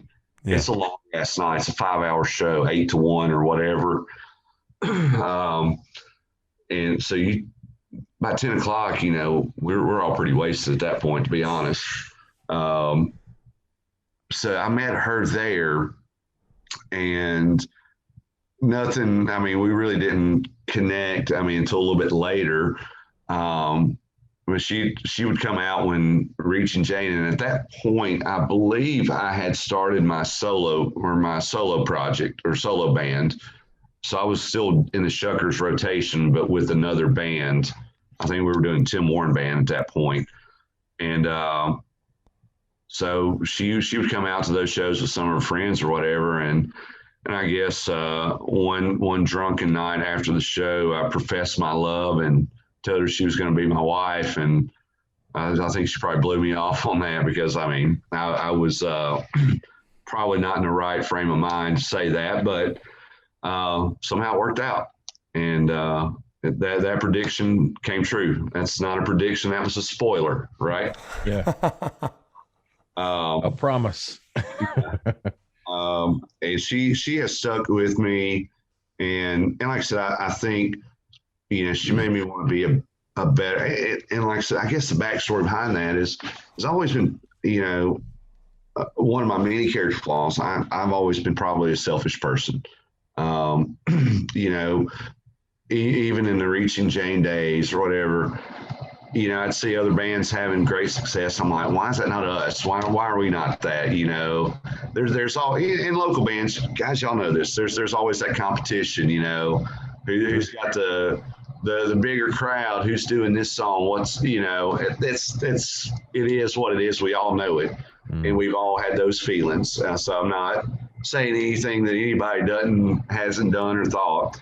Um, but I think with her, you know, the commitment was not my thing. That's, you know, I think I was 35 when we got married. And I waited that long because I knew I can't commit to anything. I could not commit to relationships. That was at that point, and from Reaching Jane, when we really got rolling, you know, music was everything. And a girlfriend or whatever, that was just a hindrance to me. Everything was a hindrance to, you know, the music thing. Yeah. But you know, as we started talking and then later dating and all that, well, the first thing's like, you're gonna have to cut your hair. You're gonna have to look like you take a shower. I did take a shower all the time. But it was that whole trying to look like Rob Thomas kind of look when that was all hot, you know, Sure. he was a hot thing. And so the hair all disheveled and looks greasy. It's just like, you're going to have to get a haircut. You're going to have to get a job. And you can't support me on playing music and being gone every weekend and coming home at 2 or 3 in the morning. And so I kind of straightened my act up a little bit, and still had the love of music, but you know, started working again and started trying to pull my life together and pull finances together. I mean, you know, sitting there with probably like a 500 credit score and owe everybody in the world and maxed out credit cards and all that crap. But she made me want to be a better person, and not just for her, but I also started seeing probably, you know, I started getting past the competitive part of the music side and started appreciating other bands probably definitely more than I did back when I was playing all the time. And you know, it was, I don't think intentionally I ever tried to shit on a band or another local band, but it was still that competitive nature there. And you know, there's always going to be that certain degree of, you know, they've got this crowd, I'm jealous of these guys. They're, you know, that's there. But I think I started seeing as I stepped away for a little bit that, you know, it's not about that anymore. I started appreciating, you know, when I got to see bands that were, I wouldn't say rivals, but competing bands. I enjoyed it, you know. I actually had a good time at their shows, and actually getting to know the guys more on a level where we're not competing with each other and not trying to get Shaggy's playing here on Friday night, Sponks are here, Reaching Jane's here, and Bliss. We're all 4 bands are in town, and it was like, okay, who's got the biggest crowd, you know? Yeah. I started getting past all of that, and it took a long time, I guess, you know. But started enjoying it and you know, really, we were all friends, yeah, and we all partied together, and we all, you know, all good times and stuff, but appreciated everybody more than I probably did 6-7 years ago, you know, at that point. And that led us to forming Busted Screen Door, which was Greg and Tatum from Bliss, Sean from, you know, the old Reaching Jane. He was playing the Spunks at that time. And we got a couple guys. We got Cole Russell from Bliss was bass. And then we got, I think Jesse Stewart from Jimmy's Nature.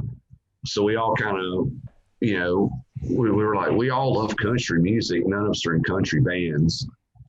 Let's form a damn country band, you know. Let's do what we all love to do. You know, Tatum is, you know, you go hear him sing a Willie Nelson song, he sounds like Willie Nelson. Oh yeah.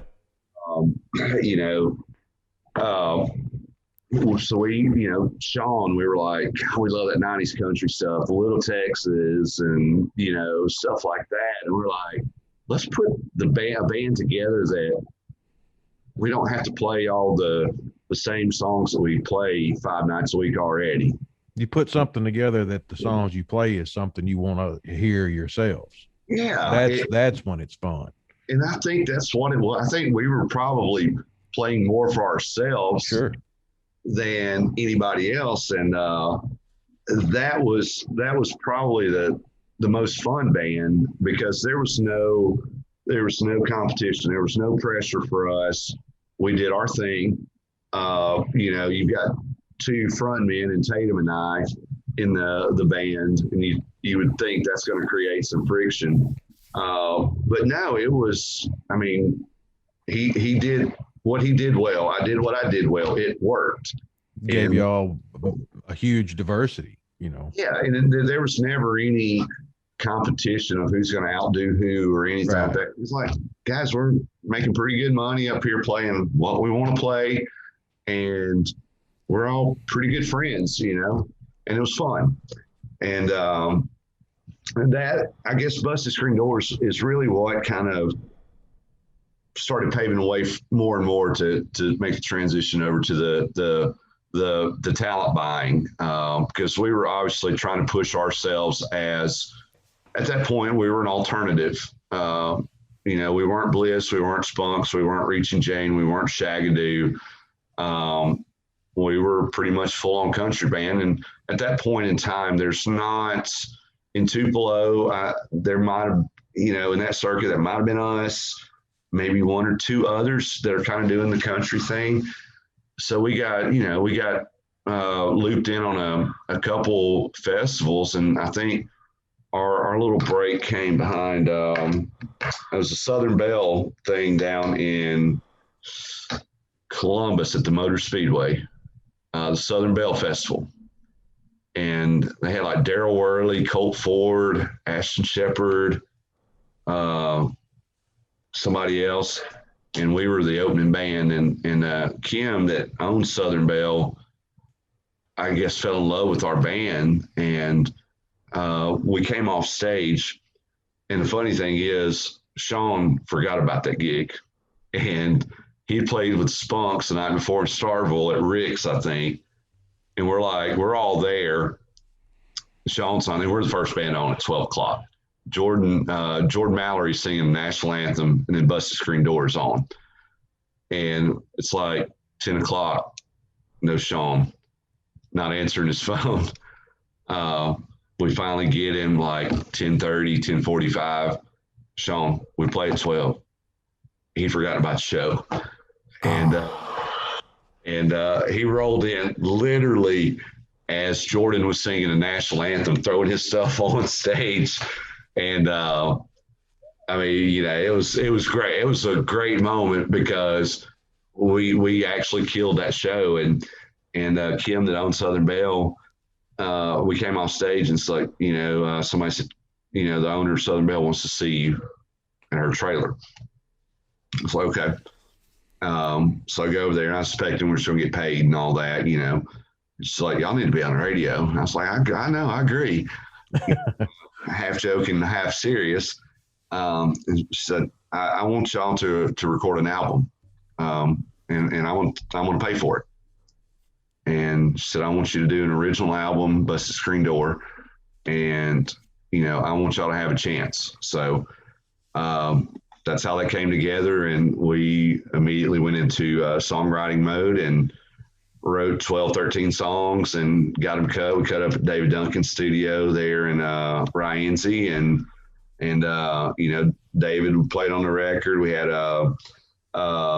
William Coates from Shagadoo and the Grove was doing some mixing on it. Dustin Nunley, played with the Grove. Now he's with he's doing a lot bigger, better things with playing with Luke Combs now. He came in and played some tracks for us, and we cut an album and put it out, and sold enough to break even on it, so that was a win. But that opened up a lot of doors to get us. We had original music, so that's when we really got to start to open for some other acts, and at that point I got involved with the Elvis Fest as far as the booking side of it. One of my buddies was kind of overbooking of it, and he asked me to help out, and we had about a 5-year run where we booked some great acts there. And so that's kind of how I think Busted Screen Door probably opened more doors for where we are now than anything else. So that was kind of cool, you know. And what years was this, Busted Screen Door? I think probably 2010. I think we had I think the album came out in 2010, and I think we probably stuck around. I mean, we probably 2012 maybe, and then you know, we still had our, you know, Greg and Tatum still had Bliss going, so there's still some Bliss shows in there, and I think Jesse was still doing some Jimmy's Nature stuff or some other bands. So we, you know, everybody's kind of still playing with other side projects. And then, I mean, we would still get the band together, you know, if somebody called or a club or a wedding or whatever, you know, it was pretty straightforward what we were doing. We're not going to change the set list. You know, we felt pretty solid set. Plus we had all the material from our old bands that we all kind of knew that were kind of standard. So if it called for a wedding, you know, we're going to pull Bliss songs and Reach and Jane song, the covers that we did there, you know, the Jesse's Girls and, you know, Outfield, whatever we were playing. So we could all pull that off and still call it Busted Screen Door. And so we would do, even after we kind of stopped playing regularly, we still get together, you know, a few times a year and do shows and not really miss a beat. Cause like I said, we're not trying to reinvent the wheel. We had our originals that we knew. We were going to play 3 of those a night, maybe 4, but everything else is going to be pretty much straight on, you know, 90s, early 2000s country. And that was it, you know? So those are one of those bands now. If somebody gets a call, it's like, hey, let's put Busted Screen Door back together for a night. It's a pretty easy deal for us to do, you know, because we were all in a good place at that in that band for sure. Gotcha. Man, I remember the Busted Screen Door. I remember all that happening. But I didn't realize some of these details of it. So you started helping the Tupelo Festival, and then what kind of led to going to the Crossroads Arena and working with some of those guys and some of these other festivals that you've messed with as well, Slugburger and you know, that's I think transitioning out of playing full time, I still wanted to be involved at some point in some way. And, you know, back working a 9-to-5 job or a real world job just did not allow me to play as much as I was used to.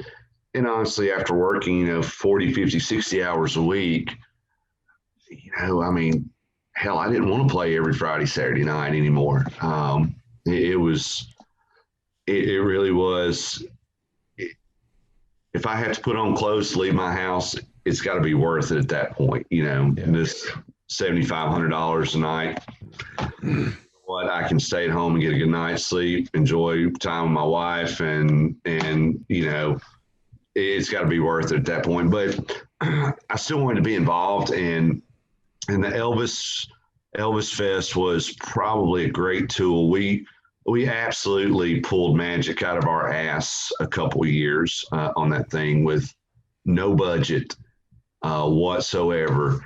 And I remember Greg Boss was over the entertainment committee. He's the one that called me, and I'd known Boss from the bar scene, you know, and good dude, real good dude. And he's like, Tim, can you help us out with the Elvis Fest? Can you help me out? You know, I said, yeah, man. I've still got a few contacts, you know, here in Nashville, whatever. And he said, all right, we got to put 2 days. We got $17,000. What? For how many? 2 nights? How many bands you want a night?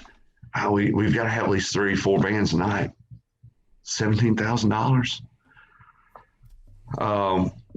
That was probably one of the most impressive lineups, especially for the money that we've ever pulled out of our ass ever.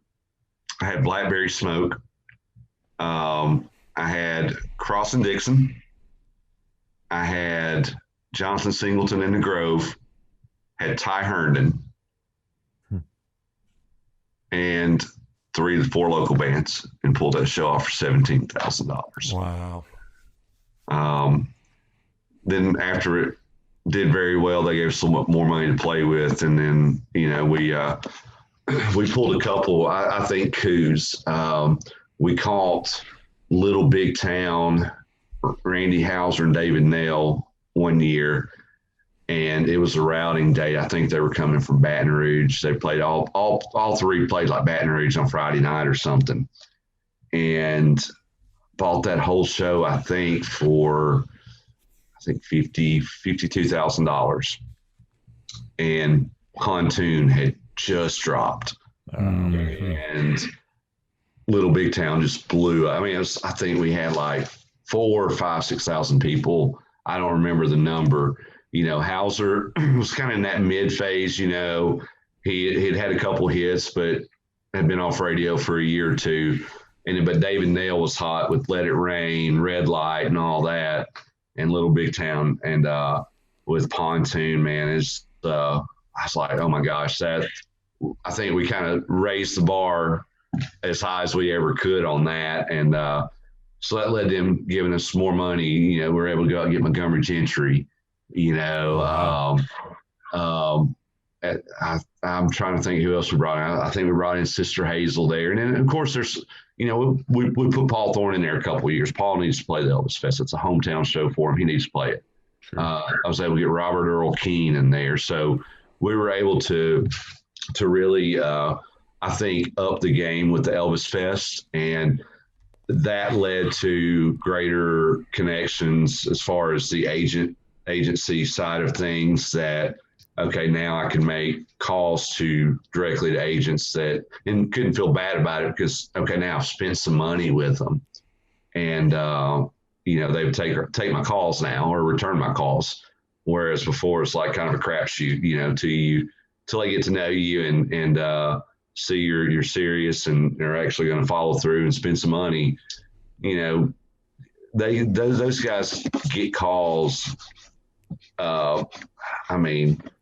I've heard stories about somebody calling to book Faith Hill, and I think her price at the time, which is probably more now, I know she's more now, I think it was like $250,000. And it's somebody calling. I think this is where we can pull the curtain back on what it's all about and how it works behind the scenes. But he was like, damn, I don't want to buy her. I just want to rent her for an hour and a half show, Yeah. I don't think people get what artists cost. And I don't want to throw those numbers out. I could say that Faith, because that was, 7-8 years ago. And like I said, I suspect she's probably a lot more than that, probably 4 or 5 times much more than that now.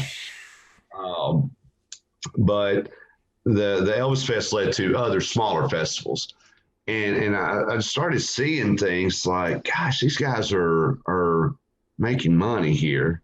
And I'm seeing how much beer is flowing. And I'm seeing how many people are coming through the gates and how many people are buying stuff. Like, I'm working hard for this, and I'm not making a lot of money, dude. I enjoy it. Number one, I enjoy it. Making a little bit of money for doing it.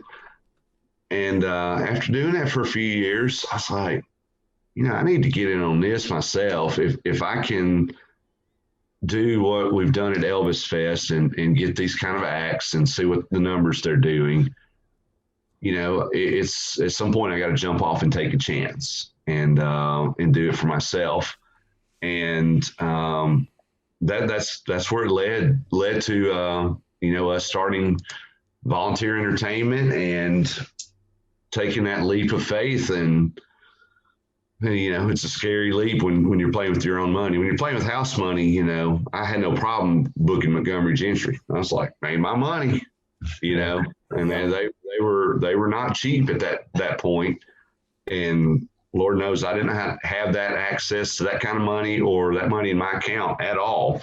So that, just having relations and saying, okay, let's see what we can do. And that's kind of how it segues into, okay, getting out of the entertaining side and getting into the business side of it. And it was scary.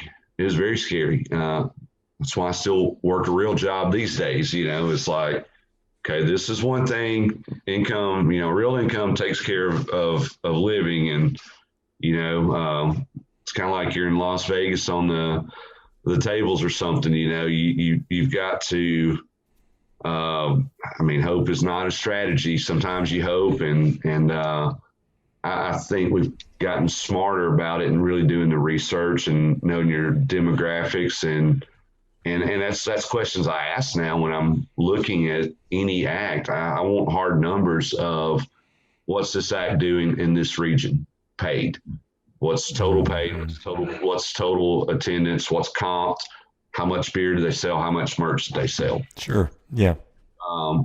That's what I've had to learn over the last several years is, it's not buying a show or booking a show with your heart. It's booking it with your back pocket, and that's how you have to, or that's how we look at it now is it's got to make money or not lose money. And like I said, guys, not getting rich. We are not getting rich by any means off of any of these shows. Well, as much as you got to put in for the artist, like you said, and then, I guess what you got to hire. Oh, I know you do. I know I saw where you were looking for like hands to help load that in, whoever's going to be working concessions, stuff like that. I mean, there's a ton of overhead, man.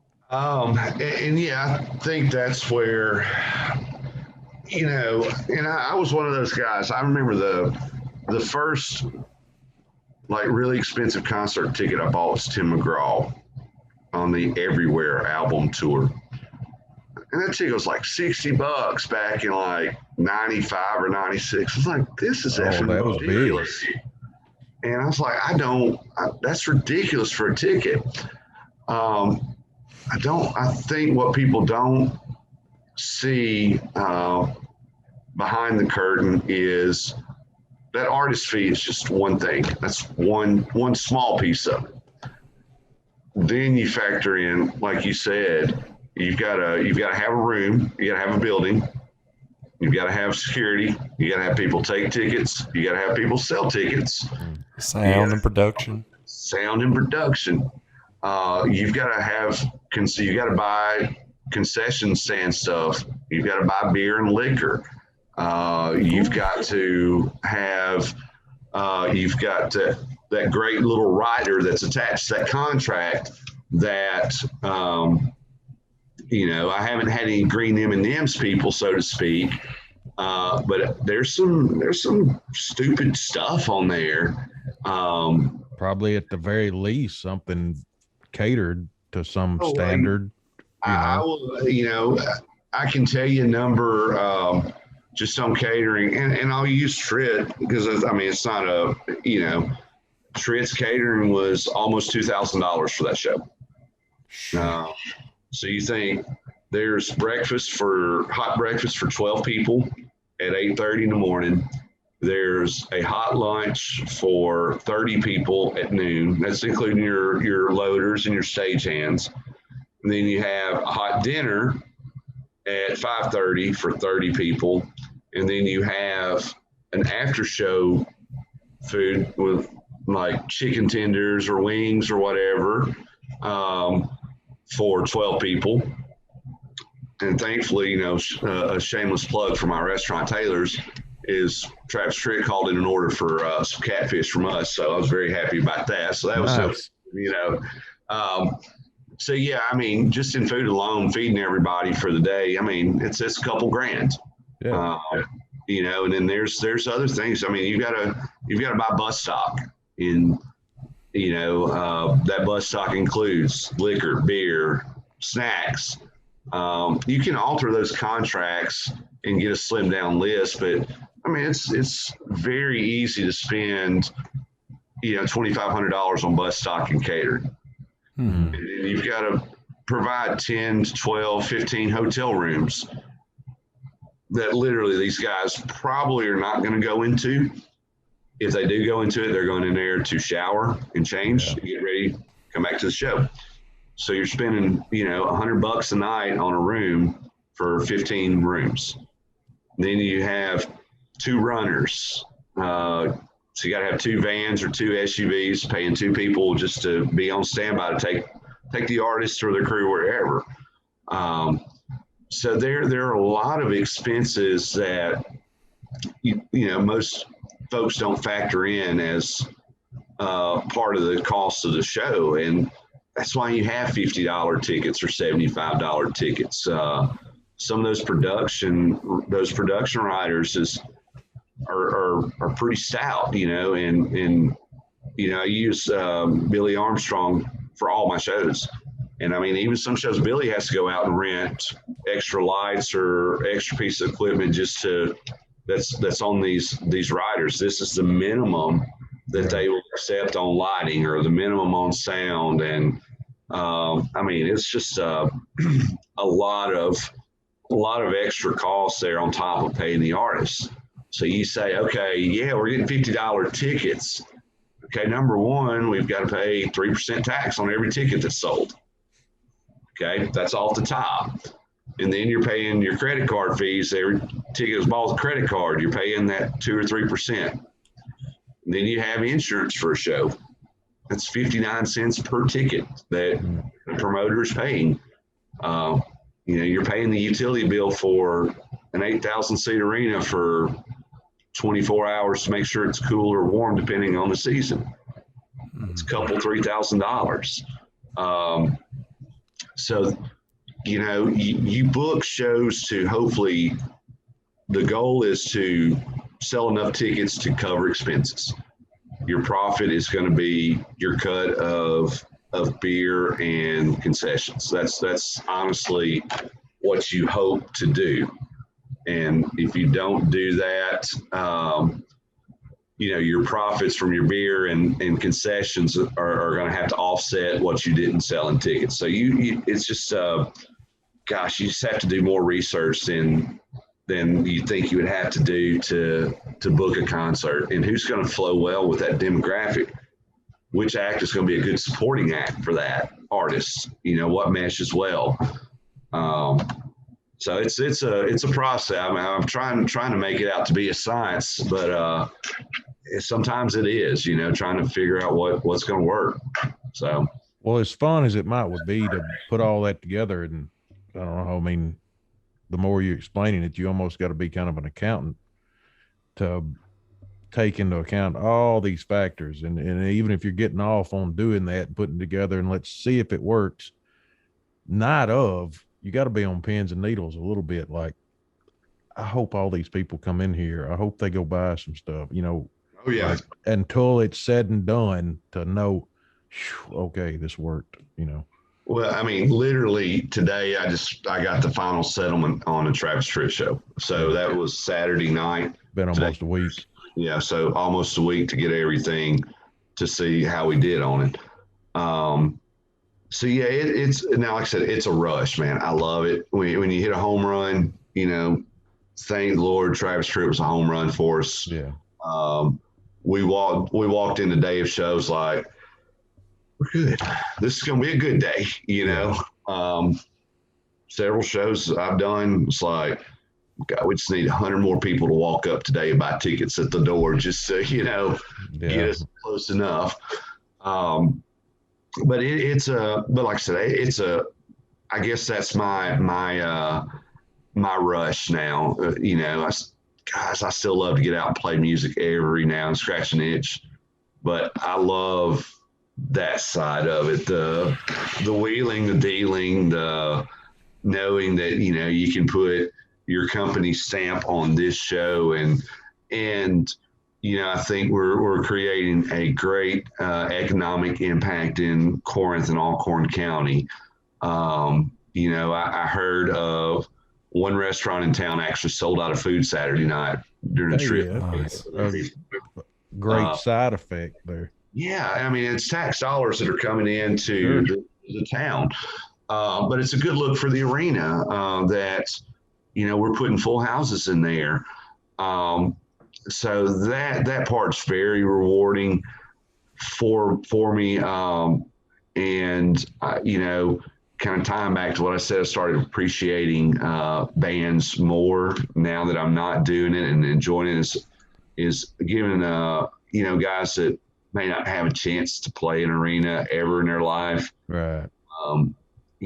Let's get those guys on stage. And that's one thing that I have tried to have a commitment to is because I was that guy 20 years ago that wanted to play an arena and could not get a shot. Mhm. Yeah, you understand. Absolutely. And I want to give every possible band that I can the opportunity. I mean, almost every show we've had a local or a regional on. There's a couple that we haven't just because artists would not allow it. And that's the only reason, But I think of all the shows we've done, all my personal or volunteer entertainment shows, I think with the exception of maybe Trit, I think we've had a local on every show. And the only reason the local wasn't on Trit was COVID concerns. Yeah. That was the only reason. Now, what was that girl? Was that his daughter? That was his daughter. Yeah. Okay. That was the first I've seen of her. I didn't realize he had a daughter that was playing. It was that old. Yeah. She's good. She brought the goods. Cool. So the talent stayed in the family for sure. Nice. But yeah, it's rewarding now, and I love seeing local bands, and all of them have done well. That's what's cool. Is all of them sold a good amount of tickets. Every one of them has moved good amount of merch. They go on stage for 20 minutes and get a great payday. But also, you got 2,000, 3,000 people that are walking by your merch stand. It's like, I like that group or like that guy or that girl. I'm going to pick up their CD.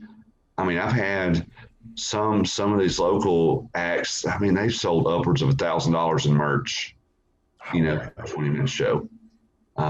So that's, I honestly love seeing that. Probably, like I said, I have a whole new appreciation and for the guy I wasn't back in the 90s and early 2000s, that maybe now I can help somebody in some way, some small way, just to get that opportunity to be on stage, or somebody may see them there, or they may get a private gig out of it that pays them to tonight, And some of those fans that see them will be at the club next time they're going to play down the road, Absolutely. And like you said, we've talked about this with some folks before. We're extremely grateful and blessed for all the gigs and stuff that we've got to do throughout everything we played, all different bands, whatever. And there's people that would kill to get to do a little bit of what we've done, just to be on a stage, much less, like you said, putting somebody that it might not get the opportunity to play in front of 2,000 or 3,000 people or 8,000 people, however many that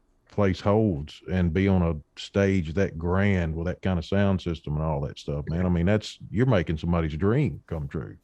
Yeah. And like it's all started back to, I always wanted to do that. And, we finally got a chance at one point, but hell, I was an old man before that happened, I was over 30.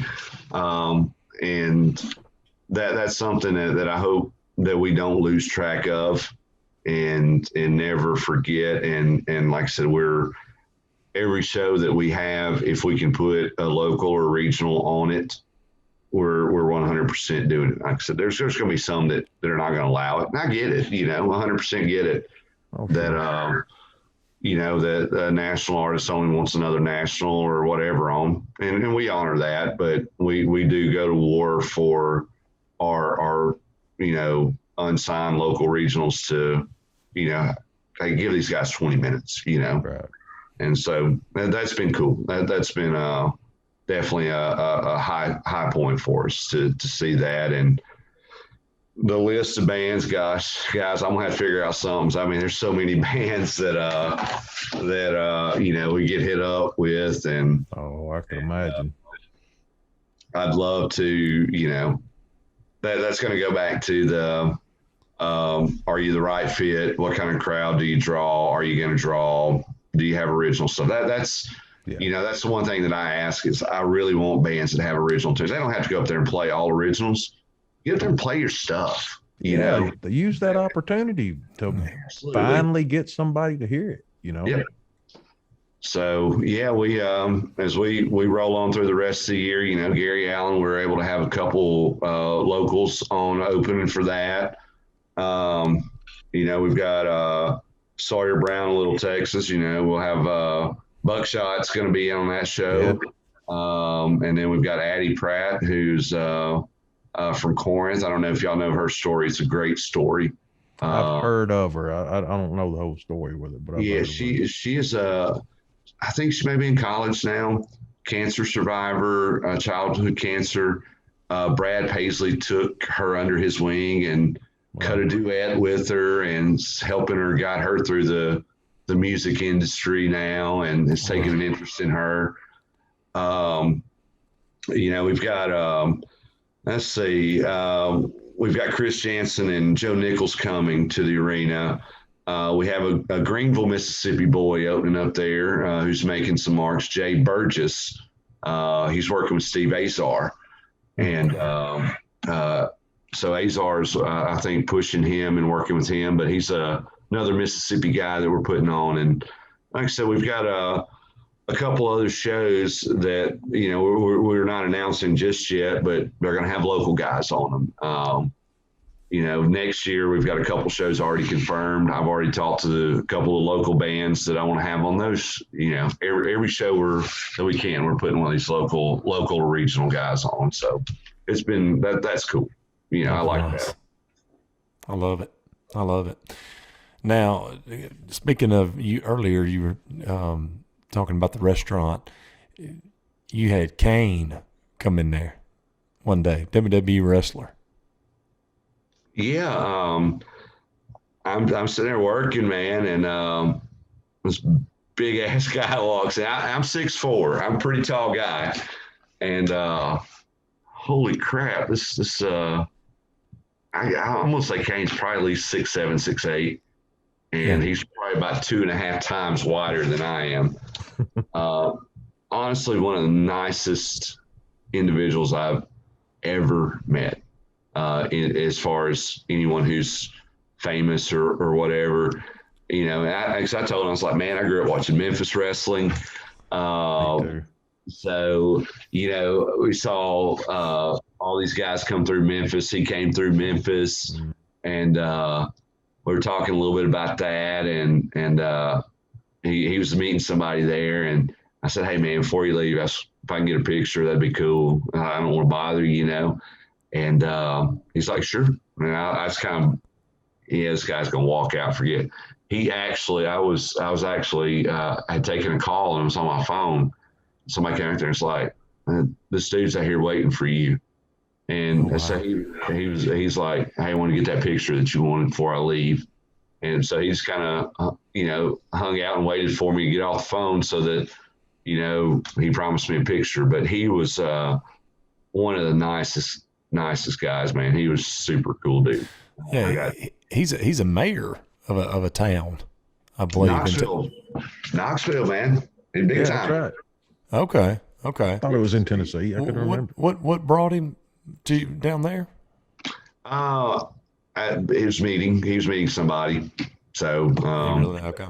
it looked like it was somebody important because they were in a suit and tie as well. So The food must have been good. Nobody got choke slammed before he left.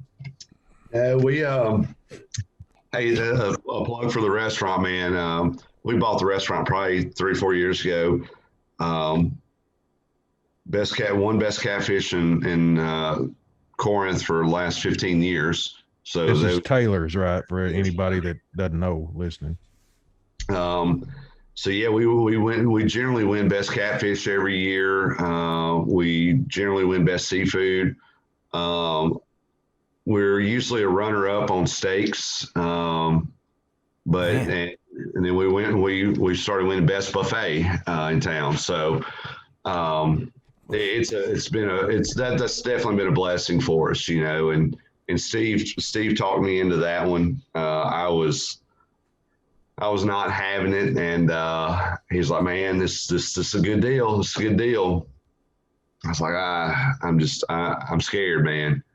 And but we did it and jumped off the deep end, and honestly, first year was a little scary. I mean, business was good, but it was a little scary because honestly, I tied up everything I had, emptied out 401k, you know, and put money in, and it's like, okay, I'm not seeing the returns that I need for it, you know, and so it's a little scary for a year or two, but we've been very, very blessed, and even during COVID, you know, we were one of the few restaurants that didn't lose staff, and that's a testament to Steve. I was going to ask that if y'all had problems with that. No, actually none at all. Not at all. That's wonderful. We had to close early one Sunday in the last year just because we didn't have enough staff, and it was because our server that normally works, she was actually legitimately sick, and you know, we would have been one server short, and Sunday nights are usually pretty busy for us. That's a testament to Steve and how he treats the team there, and yeah, man, we've got some studs that work there, and they've gone through thick and thin, and you know, through COVID when it hit, we were only able to open carry out curbside, you know, could only really afford to do it Friday or Saturday nights, and try to finagle everybody's hours so everybody kind of got hours, and so we were truly blessed to survive and actually now thrive through that, and you know, so the good Lord's definitely looking down on us for that, for sure. Well, please say you put a picture of you and Kane on the wall in there. I do not. Right now, I'm a little behind. I have six pictures on the wall as far as, I guess, artists or famous people. I have about 10 or 12 in a folder that I keep intending to put on the wall. That, you know, honestly, I don't get to Corinth very much. I really come in for the shows, and I feel like I'm sometimes a bad partner for Steve because I'm flying in. Hey, how you doing? Everything good? Yep. Okay. I'm going to the arena to work on the show. So yeah, I've got a bunch of pictures to put up there, and they just haven't quite made the cut yet. So I just need to dedicate an hour or two just to do that. So now, did y'all go to WrestleMania 30? What's that? Did y'all go to WrestleMania 30? Absolutely. Dude, I was down there. Really? Me and Logan went down there. Really? J. Rob, I don't know if you knew that. Yeah, I remember y'all talking about that. You know, and I hadn't watched wrestling. I mean, I watch it every once in a blue moon, but I used to love it as a kid, you know, and everything. And the Ultimate Warrior was going into the Hall of Fame, you know, that was right before he died, you know, right there. And that dude, I was like stoked about just going and, you know, just him coming out, you know, and the music, you know, and all that, you know. Yeah, that was, I mean, like seeing Stone Cold The Rock and Hogan kick it off. That's right, yeah. So yeah, that's what happens is when number one I drink, or number two I'm bored. That's when shit like that happens, and I buy stuff that I shouldn't buy. So my wife and her mom were out Christmas shopping when tickets went on sale, and I was left home alone. So I'm just scrolling through Facebook, whatever. It's like, oh, shit, WrestleMania tickets on sale today. I'm just going to see if I can pick up a pair of cheap tickets or something like that. Looked on there, it's like, oh damn, that's pretty good tickets. They're not too expensive. It's like, okay, I'm doing it. Let's go to New Orleans. Yeah, we were in Jackson at the time, I think, maybe. Or yeah, I think we were in Jackson at the time. And it's like, that's a couple hour drive, that's nothing. And so she was like, oh, we're out shopping, blah, blah, what are you doing? I was like, may have bought WrestleMania tickets. So what? It's like you'll love it. You'll love it. Where is WrestleMania? That one was in New Orleans, right? Yeah. Yeah. You remember walking into the arena that here's what I felt like. There were so many people at the entrance. It felt like when you walked in, it sucked took your breath away or sucked all the air out of you. It was like almost an instant claustrophobic type moment for me. We're like, I just kind of freaked out for a second because as soon as you walked in, everybody's is convened right at the merch stands, and there's thousands of people right there. I just felt like it was like, oh my God, I'm not going to survive even getting to my seats. Yeah. Well, I had been to that Smoothie King Center, which was, it's right next door to the Superdome. Me and my wife had went to a concert there like a couple of years before that or whatever.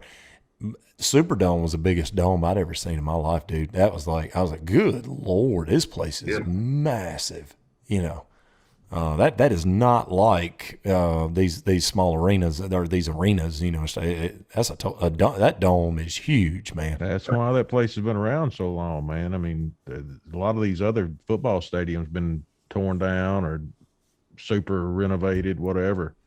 Man, that place has been the bomb for a long time. Yeah. And we didn't go inside that main entrance where you're talking about. I think we went around and then went up because we were up in the freaking way up there, nosebleeds, I mean, we literally, I had to, I was watching the screens more than the ring was so small down there, Yeah, it's, and so we had decent seats, I couldn't quite bite the bullet and buy the expensive ones, but, yeah, now if I'm drinking, all bets are off, I've gotten a little tipsy and like, hey baby, care if I buy Kiss tickets? Like, they got fifth row. Wait, for $100 more, I can be on the second row. I do stupid stuff like that. So well, they were wanting. I remember at the Superdome, they were wanting what was it, like $10 for a beer or something like that. I mean, where we were, it was expensive. I was like, good Lord. Yeah, it was expensive, and I believe we had maybe some popcorn and soda for that. I think that was our. It's just ridiculous. I mean, like even like going to NBA games and stuff. Now I've been to a couple of those. Like I was in one in Charlotte. It's like $12 a beer. I'm like, I mean, it's a bigger beer, but $12 for a draft beer. I'm like, number one, by the time I get to the bottom of it, it's going to taste like damn it because it's going to be flat and hot at that point, But that's cool though that you were at that WrestleMania. That was that was kind of a bucket list for me, man. I wanted to see one time say I've been to WrestleMania, Yeah, that was our thing. That was our on thing. TV when you guys were there, so What's we all that? shared that moment. That was the thing. It was, it was a bucket list for us. It was something we never did. And, I grew up watching it and everything. And I was like, man, they're inducting Warrior in the Hall of Fame. I was like, we need to go, Yeah. And, that, and then what was it, like 3 days later, he died. Yeah, he died or like 2 days later. day after Raw or something like the next day after Raw. That's I think. right. Monday night, I think is when he died. Yeah. Yep. I saw that on your Facebook and I was like, man, we were at the same freaking deal there. But that was impressive. Yeah. No regrets on that. I was like, probably my bank account regretted it at the time. But, at the end, once the shock had worn off and it's like we got closer to time, it's like, well, shit, it's paid for now. So, let's go have fun. Well, what do you do on music and stuff now, man? I mean, you still writing anything, playing much at all? Playing very rarely. Writing has been, COVID was actually a pretty good year for writing. Sure. In the real world, I got downsized because of COVID. The company that I worked for was based out of Texas, and they shut down all operations outside of Texas. So, March 23rd, man, I was no job. So that was a little scary. But it was a good year for writing. I think I probably wrote some pretty solid songs. And the plans for them, I don't know. You never. We're all old dogs in this game. There's always something that could, the itch that needs to be scratched. As of right now, tonight, I ain't scratching any itches, but who knows what can happen, and I think there's a couple that are pretty decent that, it's not gonna, they're never gonna do anything for me as an artist. I'm number one, too old, can't sing worth a damn, don't give a damn about it really, as far as, practice, and, I'm like, I'm just too old for this crap now. But if I can play it for someone or pitch it to someone, or somebody wants to jump in and fix it, make it better, and can pitch it and get a cut off of it, that's kind of where I'm on the music thing. Like, literally, with COVID, we were living in Nashville time, so I was kind of blessed that when we started semi-opening up Nashville, I picked up some gigs downtown. They were doing a pretty nice job of keeping us protected. We had plexiglass in front of us, and so that was I probably played more last year in COVID year than I have previous 3 or 4 years. It just turned into probably like once a week for about a 3 or 4 month run. I was playing, downtown Nashville, either, Printer's Alley. So it was cool. And then, I did the show with Paul back in November, and that's been pretty much it as far as playing. And, I've got nothing imminently on the books that I'm aware of or committed to, and we'll see what happens. I would love to get back in the studio and probably, retrack some songs and cut some of the new songs, and just get a good, pitch tape, work tape together that maybe somebody can do something with. And, so it's not going to be me for sure at this point. It's like, I think that ship has sailed, and I'm happy where what I'm doing and where I am. And like I said, I'm just too tired and old now. Honestly, at the end of the day, I'm just too tired and too old. Well, it's cool. You've kind of found your passion with what you're doing with that now anyway. So it sounds like you got something to take place of that. Yeah. I guess the takeaway from COVID was, losing a job. Number one, I found out, my wife and I really do like each other. We actually, I was being at home a lot more. But that put a lot of things in perspective for me is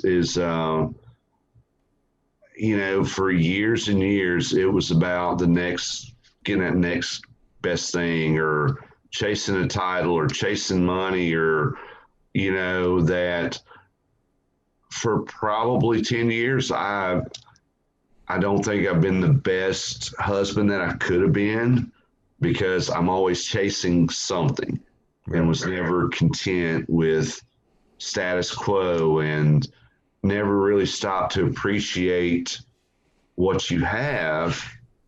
And I think this last year, really put a lot in perspective of, I don't have to have this, or I don't need to do this. I don't need to chase this title professionally, or I don't need to be the center of attention type deal. World, and that was I think probably one of the biggest things that I could learn from the last year is how to sit back and enjoy what I've got instead of bitching about what I don't have. Right. I think that did that for a lot of people. I think Yeah. put things in perspective. We done had several guests say the same thing. Yeah. And you realize that when you have a rough year, even financially, what you can really live on versus what you were really living on beforehand. Yeah. And like I said, I think, and I hope a lot of people come out of this thing a lot better shape, both spiritually and financially and emotionally and all that. Maybe it was that, everybody talked about the great reset with COVID. If there was a reset, I think it was good for some folks just to have a chance to step back and see what's really important in life rather than the material things that we think that are important or status that we want to have, So it was humbling, but it was also very refreshing to come out of that and say, yeah, this is what's important now, Sure. What about future goals? I mean, I know we're feeling blessed, but what are you looking at as future goals? When y'all gonna have kids? We're not. That's kind of we've got our little Pookie, who's our little Yorkie. She is our daughter. She is the love of both of our lives. Guys, when you scroll my Facebook, I can tell you one thing you will not see on my Facebook. You never saw anything political in all the years I've been on Facebook, social media. There's nothing political on there. But part of the decision is guys, we live in a shit world. And I was really afraid of having a child and bringing them up in the environment that we're in. Because face it, guys, we are the last generation that we rode our bikes and went on trails, and our parents they weren't worried about what we were doing, and we were out there living life and learning life and wrapped in a bubble. Yeah. And it's our generation that screwed our generation because everything that we did not have growing up, we wanted to make sure our kids had the best of. And I think with technology developing the way it has, and, guys, we got some amped up stuff going on now. Selfishness is going through the roof. But looking at the other side of that coin, what if the next generation, it gets so far gone to where they have to, that either war happens or something, and they have to turn it back around and get back to feeling like, man, we got it pretty freaking made. You know what I mean? Yeah. But sometimes, I mean, we've talked about this. Me and J. Rouse talked about this. A lot of times it takes war or something, or not saying we got, I don't know how it's all going to go down, but you can't keep going this direction before something's going to happen, I think the last time this country was truly united was September 12, 2001. Yeah. The feeling of absolutely pride in our country. One of the most tragic events the day before, but the day after, everybody was on the same team. Yeah. Yeah. And I miss that. It's so sad to see that you're afraid to wear this or say this or do this because you're going to offend somebody or piss somebody off. And,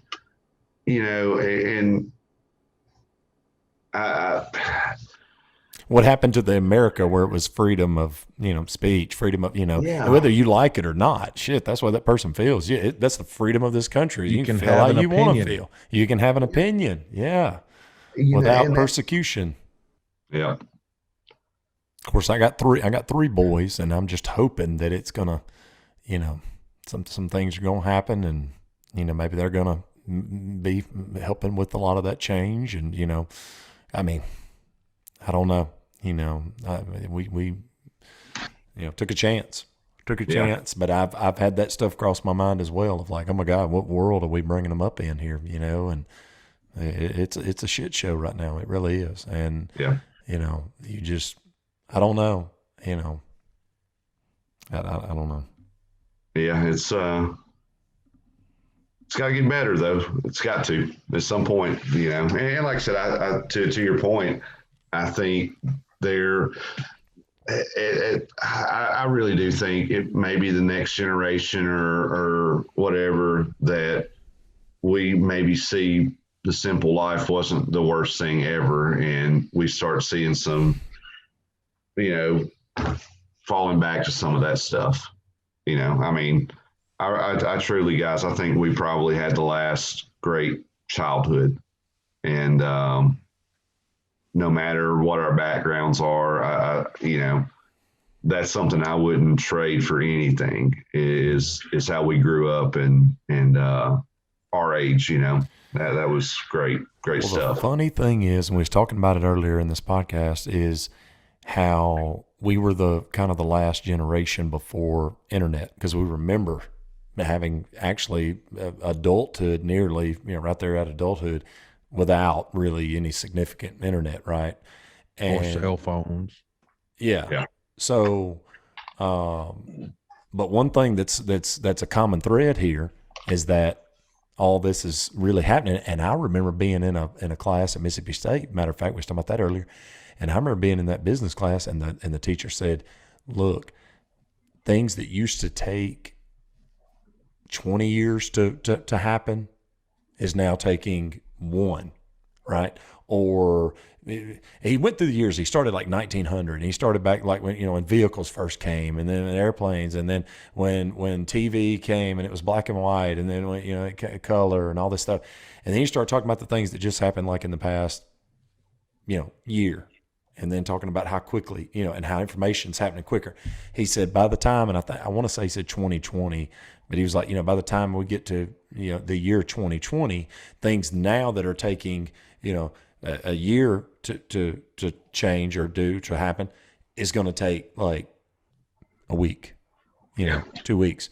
So we're seeing things happen, and we're seeing a downward spiral. And it's like, it's just getting worse, and quicker.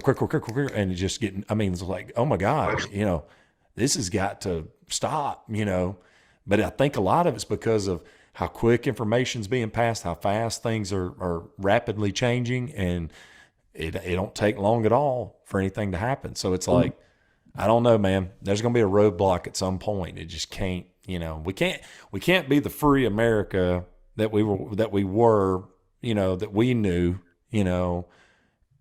if it keeps going that direction, you know what I mean? Yeah. You're gonna start losing freedoms if you can't have, if it's starting off with freedom of speech or freedom of, voting or whatever it may be, without diving into all of that. But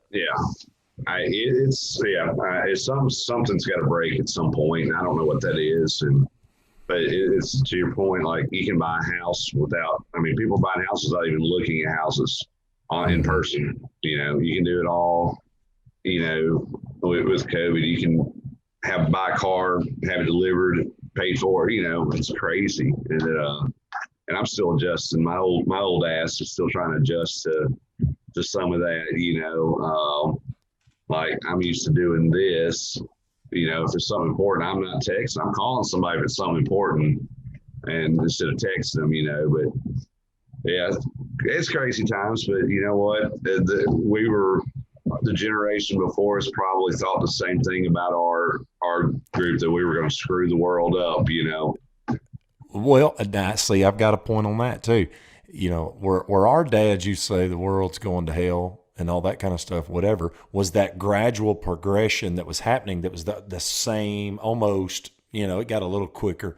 But when internet hit, ever since then, I mean, it's everybody's got everything they think they need right in the palm of their hand. Yeah. You know what I mean? I mean, literally, they're open to the world, right? And dude, and I've said this before, they'll worry about that cell phone bill after. So now think instead of food, clothing, shelter, you know, now it's food, cell phone, clothing, shelter, and in that order. Yeah. You know, they'll make sure that cell phone bill's paid before, or they get the newest phone, whatever, before they even worry about the damn clothes they got on, you know, Or gas for the car. or gas for the car. Yeah. I agree. But yeah, that holds people are naked with. I mean, and hell, I've become guilty of it too. You know, is are we revolving around a phone? You know, that's who would have thought that? Dude, they're big in what they're building right now. And I've done seen it several times. Done been to it several times right up here in Canton, Mississippi. One of the biggest Amazon plants you've ever. It's a campus. It's massive, and it's fixing to be. They're going to have their own fleet. They ain't going to be using UPS. It's going to be Amazon trucks delivering everywhere. You know, Oh yeah. massive, and you know, I don't know, man. They might be even seeing the end of Walmart. They may not be able to compete with that. You know, That's a double-edged sword, though, because they could do groceries and people pick up in the parking lot like they're doing. as antisocial as I'm becoming, the older I get, that's not horrible in some ways to not have to go out and be around a bunch of folks. But with the entertainment, man, it's scary to think, you know, are people going to start? We've talked about this before, virtually watching concerts, or you know what I mean? I know we're getting way what you would think would be Back to the Future crap, but I'm talking about, you know, putting on a helmet and going and paying whatever fee through Cash App and watching. You're there on whatever row, whatever ticket you bought, watching the event through a helmet, you know, or whatever. You know? That's probably coming. And it's all videoed, like everything's just videoed from every angle, you know.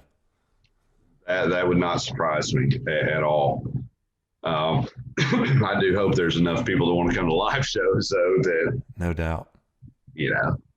But yeah, it's crazy. It's really good. I mean, I work in healthcare now, and I was up in South Carolina a couple weeks ago, and the damnedest thing that I've seen is like they're rolling their patient, like, you know, you're in a hospital room, they bring your food to you.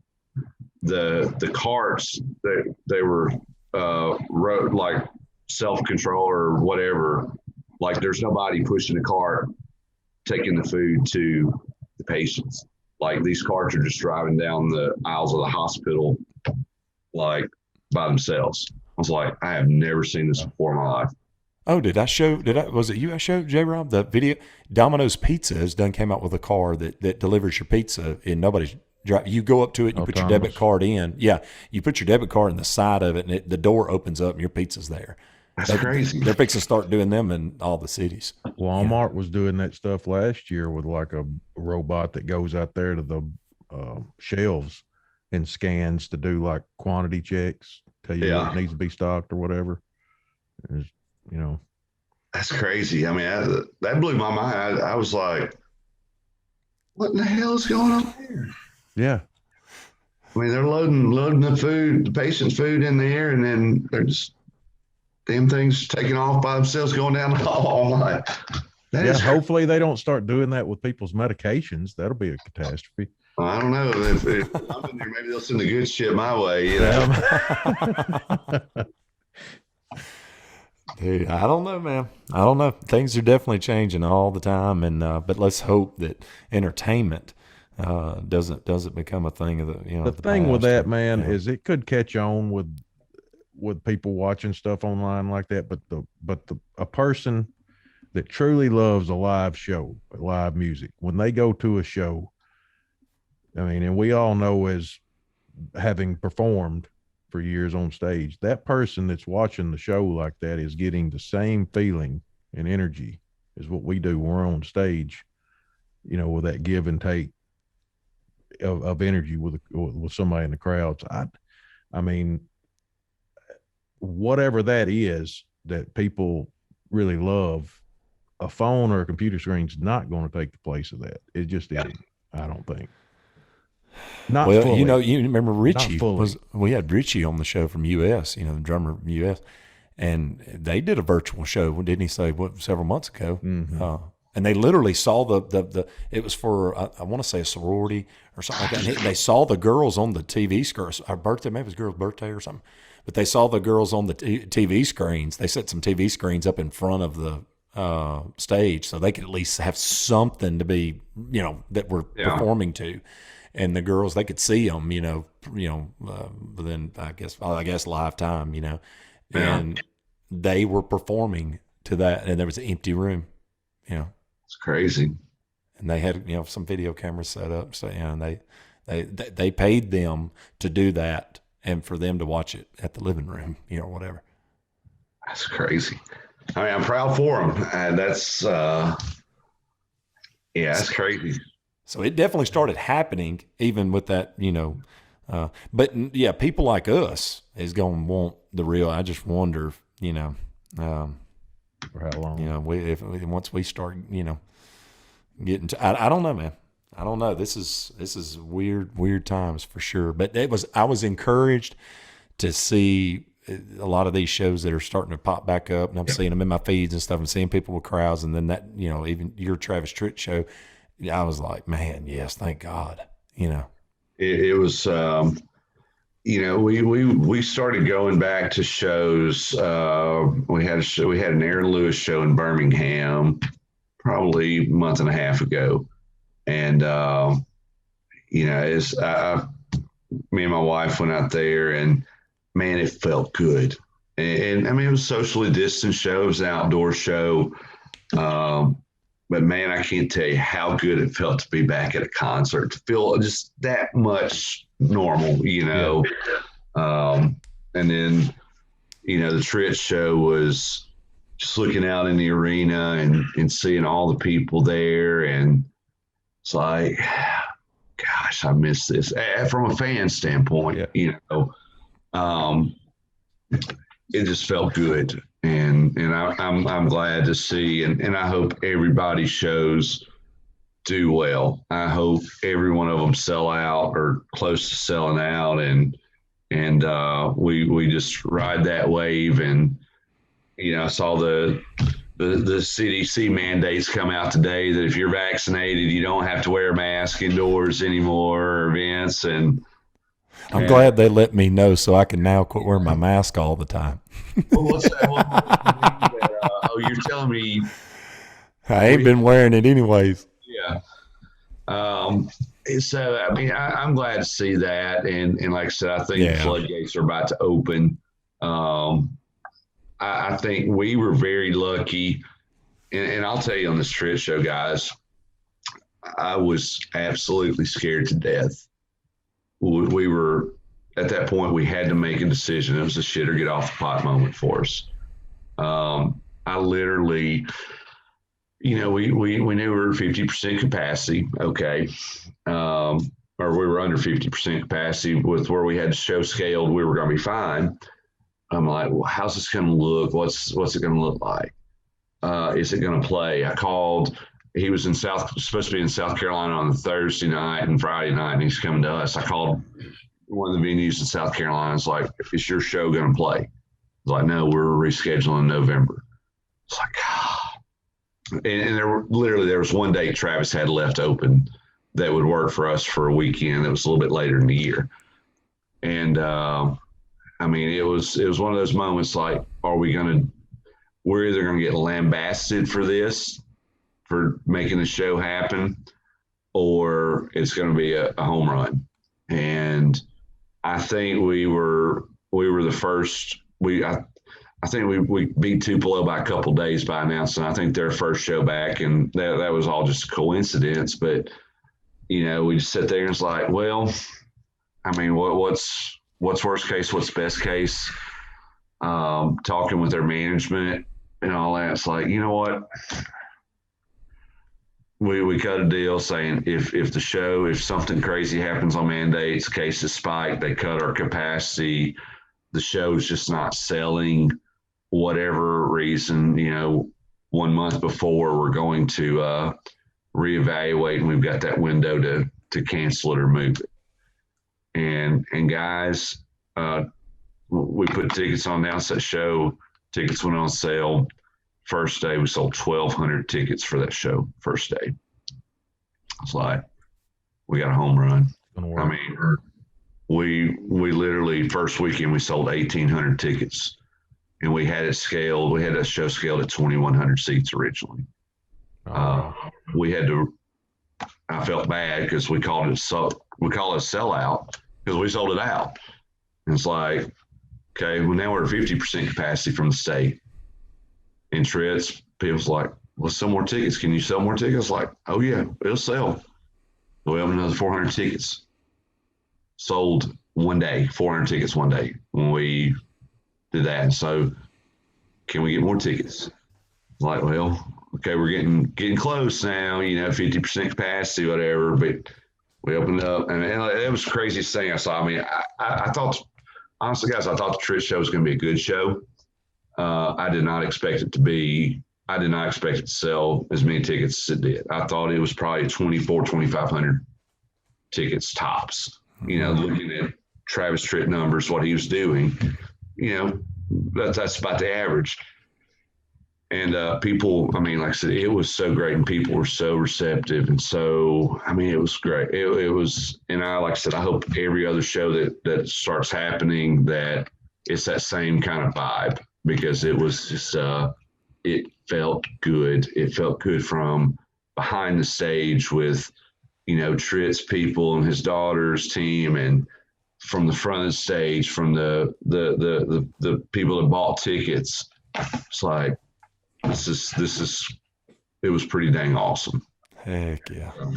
That's what it's about at the end of the day. So he had a killer show though. As his show, he did good. Man, he did. He was, I didn't know, Travis is getting up there a little bit, and I believe he's 58. Yeah, he did not mail it in, and it sounded great. It really sounded great. He was on, man, and I think he played. I want to say he played a 2-hour set, right at a 2-hour set. Nice. So I think he went on stage at 8:10, and I think it was about 10 o'clock before he came off stage. So I've seen him there back in, I think, either 14 or 15. Yeah. And man, he killed then too. I mean, he put on, it was great. He was all over the stage, sounded good. I didn't realize at the time he was such a great guitar player till he played the acoustic part by himself. Oh, he's actually a pretty damn solid guitar player all the way around. Man, absolutely. No, it was he was a great show. It really was, and full of energy. Song sounded good. I mean, the crowd was definitely into it. So yeah, it was. So we're still on that high from that show. It's like it felt good, and I'm excited to see other shows coming back. I'm like, all these shows being announced now. I was like, crap, I want to be broke again, because I'm going to be buying tickets to all these concerts, getting out and seeing them again. So I've missed that, I'm a huge Dave Matthews fan, and God, I miss going to Dave shows, and glad they're coming back. That's like my favorite thing, goes to an outdoor Dave show at an amphitheater or something like that. And just, man, I'm ready. Yeah. Well, man, we can't thank you enough, dude. This has been awesome. Absolutely. I hope I didn't bore y'all to death. No. It's good stuff, man. Like I said, dude, when people open up about their life, it just, everything about it is great, man. People, to you, it's your life, and it's normal, and it's, whatever, boring or whatever. But to open up like that and hear some things and hear, that journey, hell, we don't know it. I just knew some, and me and J-Rob both, I'm assuming, same as I am on that, just you being in those bands and just from what we see you talking about now, I mean, that was all news, Yeah. Yeah. Guys, I appreciate it. And I never think I'm worthy to be on somebody's podcast, but thank y'all for having me on. And, maybe I didn't ramble too much but no, I enjoyed it. It was very cool to come on and do this. And, hell, I'm looking forward to what you guys got going on and coming up and, getting out there, man. I'm excited to see where that's gonna lead. Thank you, brother. Appreciate it, man. You're most definitely worthy, and it was a pleasure. We really appreciate all your time tonight. Absolutely. Yes, it was great. It was great. And we got to get you guys up in Corinth, man. Sounds great. We'll be ready, baby. Absolutely. We're going to have to call Schneider and see if we can get him in on that as well, Heck Yeah. yeah. Hopefully we can. Oh, no doubt. We can make it happen. Awesome. Well, brother, have a good one. And thank you again. I'll be talking to you. Thank y'all. I appreciate man. it. All right. We'll see y'all. Y'all have a good night. You All too.